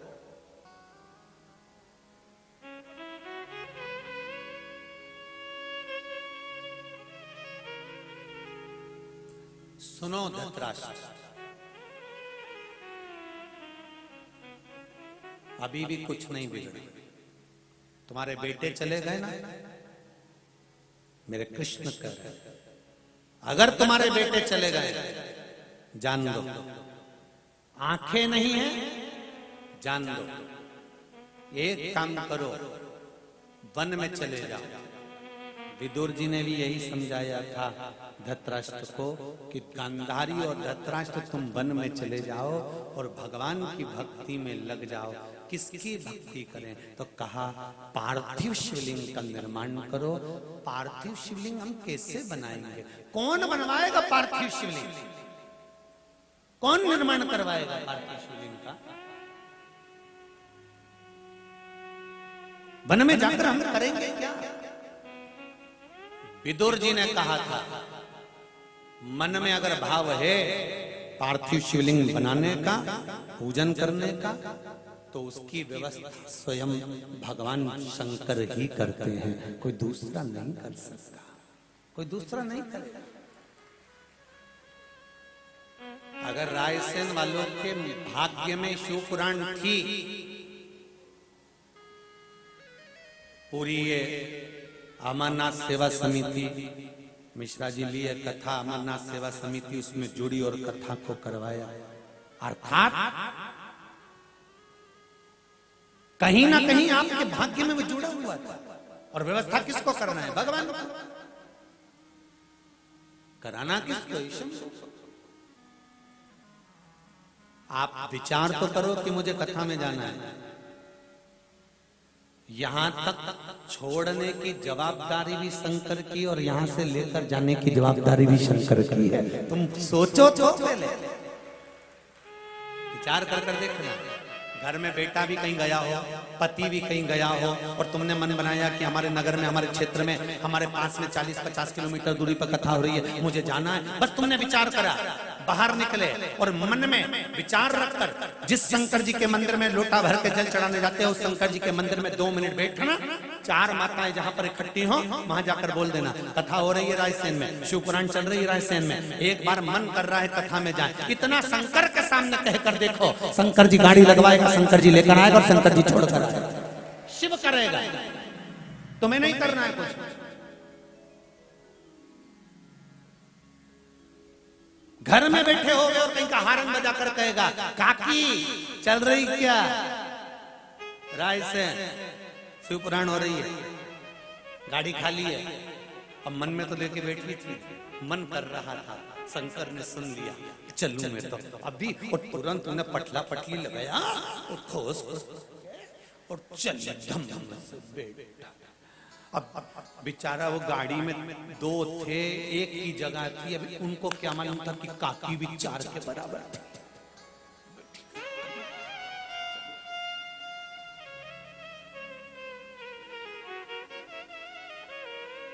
हृदय चित्त रखकर, मन रखकर, भाव रखकर, दिल रखकर, चित्त वृत्ति रखकर अब जाओ तो तेरा ही दिया मैंने खाया दिया है, तेरा शुक्रिया है, तेरा शुक्रिया है।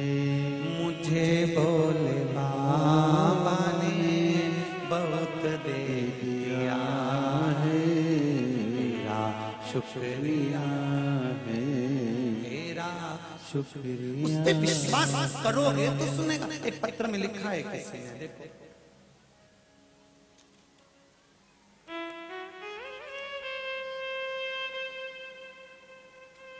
बहुत सुंदर पत्र लिखा है, शिव जी भी बनाए हैं, बहुत बहुत साधुवाद।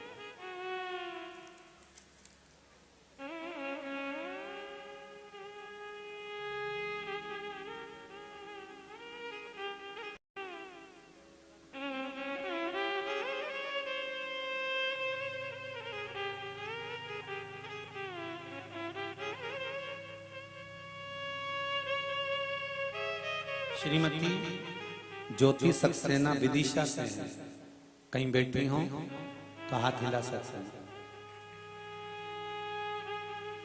श्रीमती ज्योति सक्सेना विदिशा, कहीं बैठी हैं क्या? अच्छा आप ही हैं? दोनों हाथ हिला दो एक बार। हर हर महादेव। ज्योति जी आपने बहुत सुंदर शिव जी बनाए हैं, आपको बहुत बहुत धन्यवाद। और उसमें आपने लिखा भी है पीछे कि ये शिव मैंने अपने हृदय से, अपने भावों से बनाया, सुंदर बनाया। और पत्र में लिखा है मैंने जो बनाया है शिव, ये पत्र कहीं इधर उधर ना जाए, पढ़ने के बाद ये पत्र हमको ही दे देना वापस, व्यासपीठ से शंकर जी ही लेकर जाइएगा बाद में, ठीक है? आपने लिखा है गुरुदेव, जब से शिव महापुराण की कथा सुन रहे हैं तब से बाबा के चमत्कार पर चमत्कार दर्शन हो रहे हैं। शिव कृपा क्या है, शंकर जी की कथा से जाना है। मैंने अपनी बेटी के लिए पशु प्रतिव्रत किया था, उसका फल मेरी बेटी को मिला है। आप बोलना चाहेंगे माइक पर? माइक दो जरा।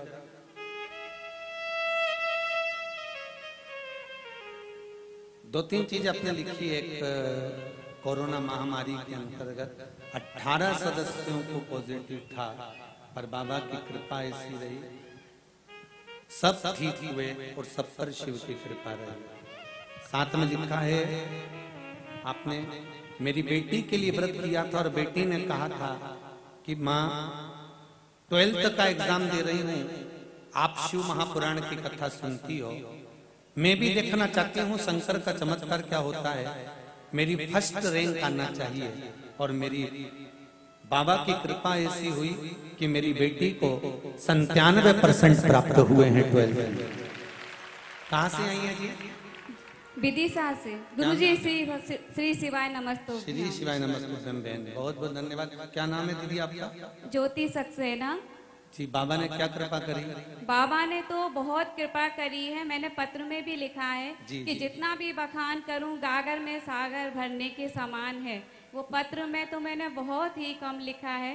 बड़ी बड़ी उपलब्धियां तो हम बता सकते हैं, छोटे छोटे कितने उपकार हैं, चमत्कार हैं, उनका बखान तो हम कभी नहीं कर सकते। जय हो, उनका जय हो। गुणगान ही गा सकते हैं। बाबा की कृपा बहुत बढ़िया। हम बेटी 12th में फर्स्ट रैंक ले गई जी। अभी फर्स्ट टर्म का एग्जाम था CBSE का, उसमें 97% मिले हैं। बधाई आपको, सेकंड बहुत टर्म बहुत का एग्जाम बहुत बहुत बधाई आपको। और बेटे के लिए भी लिखा है, उसने भी बहुत उपलब्धियां पाई हैं गुरुदेव। जी। बेटा अभी छोटा है, पहले पढ़ाई पर इतना ध्यान नहीं देता था, लेकिन अब बहुत सिंसियरली तरीके से पढ़ता है। बहुत बहुत बधाई। और बैठिए। आपकी कथा भी सुनता है। मैं 2-3 बार जब सुनती हूँ आपकी कथा तो कहता है मम्मी ये तो आप कितनी बार सुन चुकी हो। तो मुझे इस बात की खुशी होती है कि वो भी सुन रहा है। बधाई हो बहुत बहुत। हर हर हर हर महादेव। बैठिए बैठिए। शिव कृपा होती है। आप शंकर पर विश्वास रखकर शिव का स्मरण कर कर, शंकर का अनुमोदन कर कर, शिव गुणगान अगर कर रहे हैं, शंकर का स्मरण अगर कर रहे हैं तो फल मिलेगा जरूर। तेरा ही दिया मैंने खाया पिया है, तेरा शुक्रिया है, तेरा शुक्रिया है।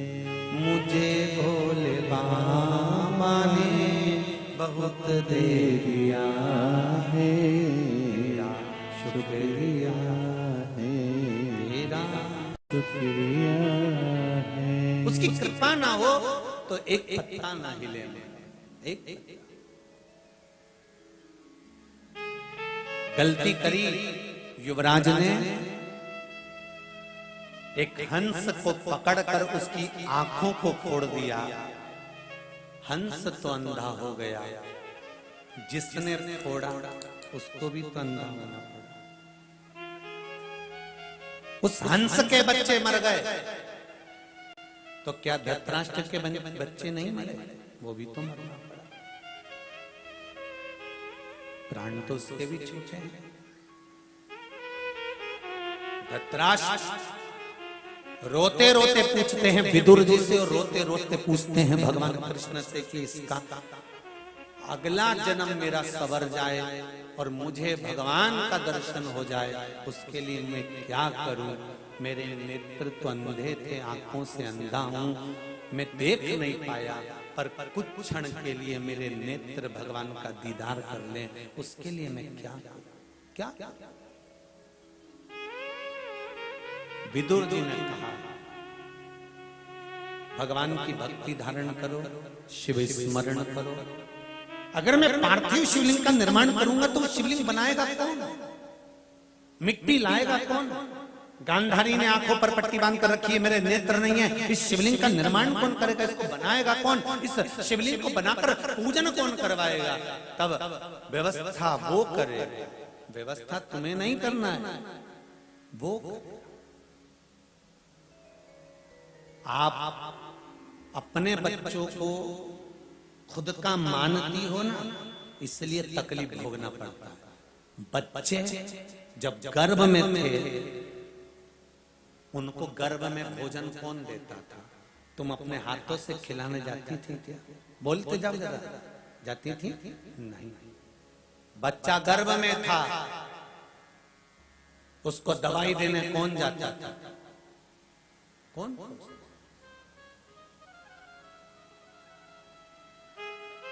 बच्चे को अंदर श्वास कौन देता था? उसकी सेफ्टी, उसकी रक्षा कौन करता था? जिसने दिया वो पेट भर रहा है अंदर, गर्भ में भी वही पेट भर रहा है जिसने दिया है। शिव महापुराण की कथा कहती है, भागवत कहती है, रामायण कहती है, गीता कहती है, भगवान कृष्ण कहते हैं गीता में, जन्म मैंने दिया तो माँ के स्तनों में दूध मैंने दिया, मरेगा कोई नहीं आएगा तो कफन और लकड़ी भी मैं ही दूंगा। जब कोई नहीं आएगा तो कफन लकड़ी देने वाला भी तो नहीं रहूंगा। और जितने लोग अकड़ में जीते थे, अहंकार में जीते थे, अभिमान में जीते थे, इस कोरोना महामारी में उसने दिखा दिया कि रिश्तेदार भी मरे, अच्छा करोड़पति भी मरा, तो अपने बेटे और बेटियां तक आकर आगे नहीं दिए हैं, अर्थी को हाथ नहीं लगाया, शमशान नहीं गया, दूर से देखता रहा कि पिता का अंतिम संस्कार कैसे हो रहा। वो तो धन्यवाद देना चाहिए हॉस्पिटल में काम करने वाले छोटे छोटे कर्मचारियों को, नगर निगम में, नगर पालिका में काम करने वाले छोटे छोटे कर्मचारियों को, झाड़ू और पोछा लगाने वालों को, उनके चरण छूकर प्रणाम करना चाहिए। जब तुम्हारी औलादे नहीं आई तब आग भी उनने लगाई, लेकर भी वो गए, उतार भी वो रहे। तुम्हें तो डर लग रहा है, तुम्हारी पत्नियां तो कह रही चले मत जाना, तुम्हारे पिताजी मर गए, चले मत जाना, तुम्हारे काका जी मर गए, चले मत जाना, तुम्हारा दोस्त मर गया, चले मत जाना। क्या बच्चों को बीमार पड़ोगे? हमको बीमार पड़ोगे? परिवार वालों ने तो रोक कर रखा था। जो आग लगा रहे थे उनका भी परिवार था, हॉस्पिटल में जो दवाई दे रहे थे उनका भी परिवार था, जो झाड़ू और पोछा लगा रहे थे उनका भी परिवार था, और जो खड़े होकर रोटी बांट रहे थे उनका भी परिवार था। उनने भी तो कुछ दिया, उनने भी तो कुछ संजोया। सहज नहीं दिखाया उस देवाधिदेव महादेव। हमें तो ऐसा लगता है ये कोरोना महामारी जो आई थी ना, शंकर जी जान करके लाए थे शिव पुराण को आगे दिखाने के लिए कि शंकर का तत्व क्या है, लोग भूल गए थे, उसको दिखाना था। शिव को अपना अमृत कलश दिखाना था, शंकर भगवान को दिखाना था कि मैं हूं।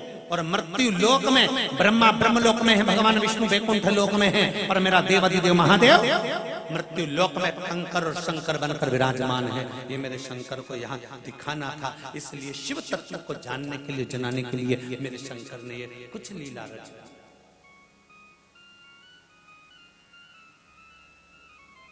बहुत नौटंकी में लोग फंसे हुए थे, उसमें से निकाला है मेरे शंकर ने। बहुत नौटंकियां होने लगी थी, कोई यूं घूमे तो लोग नारियल और अगरबत्ती लेके पहुंच जाए, बता दो हमारे को ऐसा पता दो, किसी के यहाँ कुछ, किसी के। शंकर भगवान ने कहा कहीं मत जाओ, कहीं जाने की जरूरत नहीं है, ना किसी बाबा जोगी के चक्कर में पड़ना है, ना किसी के चक्कर में पड़। हम आपसे भी कहते हैं इस व्यासपीठ से, सियोर वाला महाराज के चक्कर में मत पड़ो, तुम्हें पढ़ना है कहीं मत जाओ, दुख आए, तकलीफ आए, कष्ट आए, रोग आए, बीमारी आए, थोड़ा सा भी दुख आए तो मेरे शंकर के दरवाजे पर एक लोटा पानी लेकर दिल से उससे बात करने पहुंच जाओ, उससे वो सुने। अपने भीतर के दोष को शिव समाप्त कर सकते हैं। पत्रिका दिखाओगे, कोई कहेगा तुम्हारे यहाँ वास्तु दोष है, तो वास्तु बदल दिया, बाथरूम इधर तोड़ के इधर बना दिया, जीना तोड़ के उधर बना दिया। पहले भी तो पुराने लोग भी तो रहते थे, वो कौन सा वास्तु से मकान बनाते थे? उनका मन पड़ता था वहां कमरा बना के रख देते थे, तो भी उनके घर में चांदी के बर्तन, सोने की ईंट होती थी। सुख की जिंदगी जीते थे, 100 साल पूरी जिंदगी जीते थे। तुम्हारा तो ठिकाना ही नहीं, 50 में कम निपट रहे हो। देख कर नहीं बनाते थे मकान, तो भी अपनी जिंदगी मस्त जीते थे। फिर किसी को बताया तो कहीं ये नक पहन लो, ये पहन लो, ये ऐसा कर लो, तो हो सकता है तुम्हारे ग्रह दोष हो। फिर कहा तुम्हारा पितृ दोष होगा, तुम्हारा वास्तु दोष होगा, सारे दोष सबने बताए। पर शिव महापुराण की कथा कहती है सारे दोष बाद में देखना, पहले अपने अंदर का दोष देखो कि पूर्व में क्या कर कर आए थे, क्यों भुगतना पड़ रहा, क्यों तकलीफ आ रही है, क्यों कष्ट आ रहे हैं, क्यों रोग आ रहे हैं, क्यों बीमारी आ रही है, क्यों हम भोग रहे हैं। ये हमारे पूर्व का कर्म का भोग है, आज का नहीं।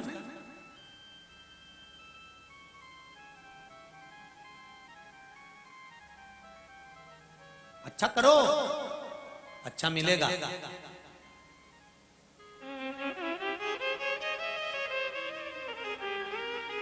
धृतराष्ट्र कह रहा है मैं क्या करूं, हम दोनों पति पत्नी को कुछ दिखता नहीं है, शिवलिंग कौन बनाएगा?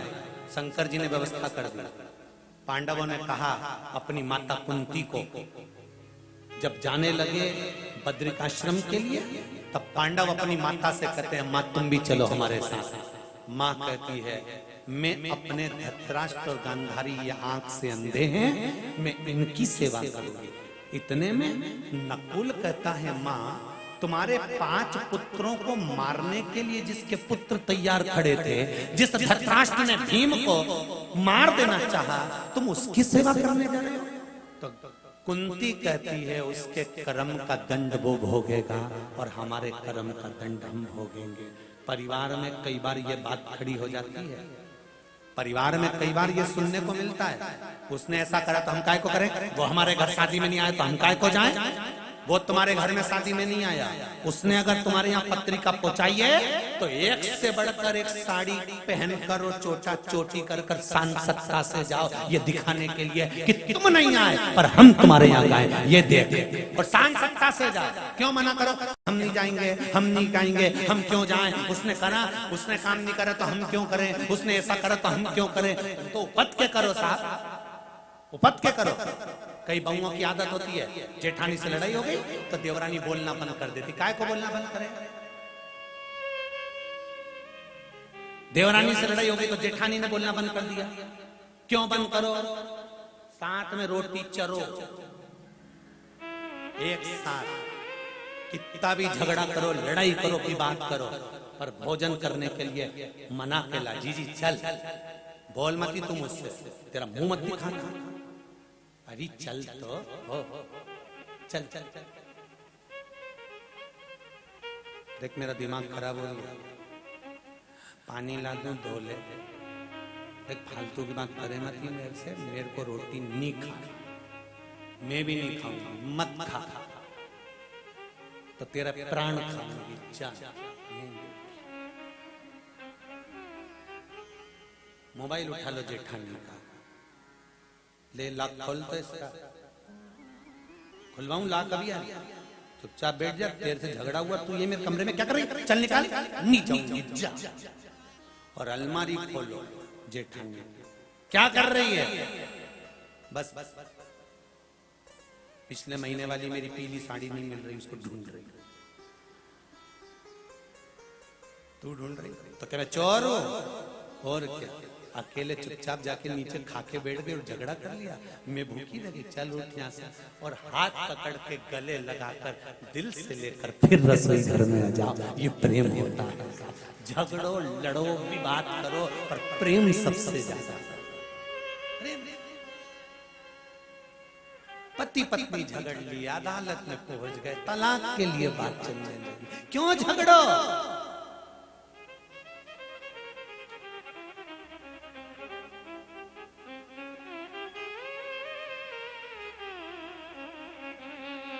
हो अदालत में सारे केस कम है, तलाक के केस ज्यादा है। पूछना किसी जज साहब से, सबसे ज्यादा केस तलाक के मिलेंगे। और शादी कर ली और फिर झगड़ा भी दम से करो, लड़ाई करो, मना नहीं है, पर विवाद नहीं, इतना नहीं कि एक दूसरे का मुंह ना देखे, खूब प्रेम से। स्नेह से शिव पुराण कह रहे हैं, भगवान शंकर की कथा, ओगरदानी का चरित्र कर रहे हैं। कुंती चली गई धृतराष्ट्र और गांधारी के साथ और उसने शिवलिंग का निर्माण करा, धृतराष्ट्र और गांधारी से जल चढ़वाया। धृतराष्ट्र और गांधारी के मस्तक पर त्रिपुंड माता कुंती लगाती थी। उसका फल क्या मिला है? माता कुंती ने त्रिपुंड धृतराष्ट्र और गांधारी को लगाया। बाईं नेत्र से लेकर दाएं नेत्र तक त्रिपुंड को लगाया गया। त्रिपुंड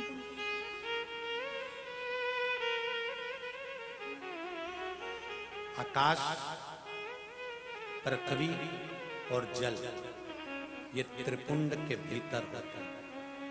आकाश, पृथ्वी और जल। त्रिपुंड की पहली रेखा है आकाश, त्रिपुंड की दूसरी रेखा है पृथ्वी और त्रिपुंड की तीसरी रेखा है जल।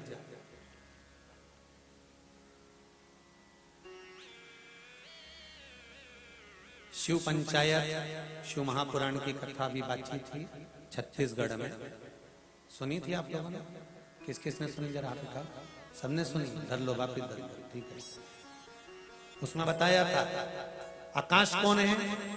सूर्य नारायण। पृथ्वी भगवान शंकर, जल है भगवान श्री गणेश। कल एक प्रश्न, जब हम बेरसिया से इधर आ रहे थे रायसेन की ओर, तो जहां पर ये पूरी अमरनाथ सेवा समिति वहां खड़ी हुई थी, वहां से जब चले थे तो बीच में 3-4 लोगों ने पत्र हाथ में पकड़ाए थे। उसमें पत्र था, किसी ने लिख कर दिया था, हम स्त्रियां महिलाएं त्रिपुंड लगाती हैं तो लोग हंसेंगे, तो क्या हम त्रिपुंड, ऐसा कोई त्रिपुंड नहीं है जिसका फल हमें प्राप्त हो जाए? ऐसा कोई त्रिपुंड नहीं है जिसका फल हमें मिल जाए। हम माताएं त्रिपुंड लगाएं और वो त्रिपुंड, मान लो संसार के लोग हमको देखकर हंसें, तो वो त्रिपुंड कोई ऐसा हो सकता है जिस त्रिपुंड को लगाया जाए और हमको उसका फल प्राप्त हो जाए? तो महाराज उसका भी वर्णन है।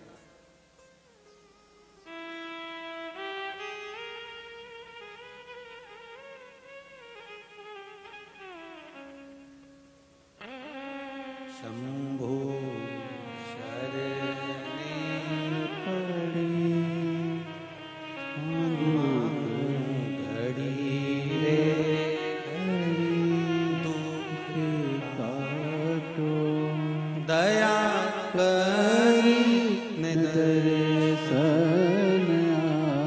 उसका भी वर्णन है।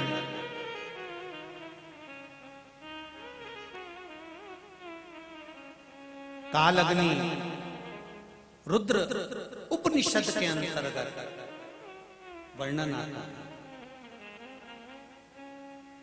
कालग्नि रुद्र उपनिषद के अंतर्गत वर्णन आता है कि जब जल से स्नान कर रहे हो, जल से जब स्नान कर रहे हो, उस समय जल के पात्र में से ही थोड़ा सा पात्र कुछ अच्छा लेकर हाथ की 3 उंगलियों में लेकर अगर मस्तिष्क पर फेर लिया जाए, इसको और सरल भाषा में समझ लो जरा। छोटा सा बच्चे को माँ स्नान कराती है, छोटा सा बच्चा जब माता स्नान कराती है क्या करती है, हाथ में जल लेकर ऐसे 7 बार फेर के पानी फेंक देती है। क्यों फेंकती है? आप लोगों ने करा है कि नहीं करा है? अरे बोलो तो, छोटे से बच्चे को जब माँ परात में, पात्र में, तसले में बिठाकर छोटे से बच्चे को स्नान कराती है, मालिश के बाद जब पानी फेर के बाहर फेंक देती है। आज भी ब्याह में, शादी में, मंगल कोई कार्य में आरती दिए से नहीं होती। जब दूल्हे की आरती होती है, दुल्हन की आरती होती है, तो पानी का लोटा रखकर जल की आरती उतारी जाती है और बहन दोनों साइड जल डाल देती है। दरवाजे पर जब आरती उतरती है, जल की आरती उतरती है। तो शिव महापुराण की कथा में वर्णन आता है महाराज कि माताएं जब स्नान करे, उंगली 3 लेकर अपने कपाल पर अगर शिव का श्री शिवाय नमस्तुभ्यं या ओम नमः शिवाय या पंचाक्षर मंत्र धारण कर कर त्रिपुंड का भाव लेकर ये विचार कर लगाए कि मैं चंदन और भस्म धारण कर रही हूँ, तो शंकर उसको स्वीकार कर लेता है और उस जीव का कल्याण करता है। अब बताओ, इसमें चंदन दिख रहा है? बोलते जाओ। भस्म नजर आ रही है? नहीं, केवल तुम्हारा विश्वास, तुम्हारी श्रद्धा, तुम्हारा भाव, बुद्धि।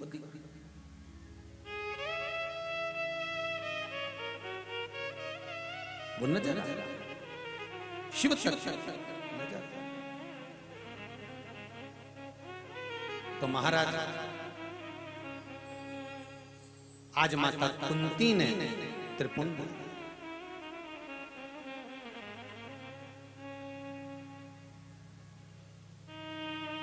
कल कथा में एक बात सुनेंगे अपने शिव महापुराण में कि त्रिपुंड की जो तीसरी रेखा की जो मध्य रेखा होती है, इस मध्य रेखा में कितना बल होता है। जब किसी का डायलिसिस चल रहा होता है, किडनी या लीवर काम करना बंद कर देता है, तो त्रिपुंड की बीच वाली रेखा से जो चंदन लाया जाता है, उस चंदन को किस स्थान पर लगाया जाता है कि डायलिसिस धीरे धीरे बंद हो जाता है और किडनी और लीवर काम करना प्रारंभ कर देते हैं। त्रिपुंड की 3 रेखा में मध्य रेखा का इतना प्रभाव, उसको हम श्रवण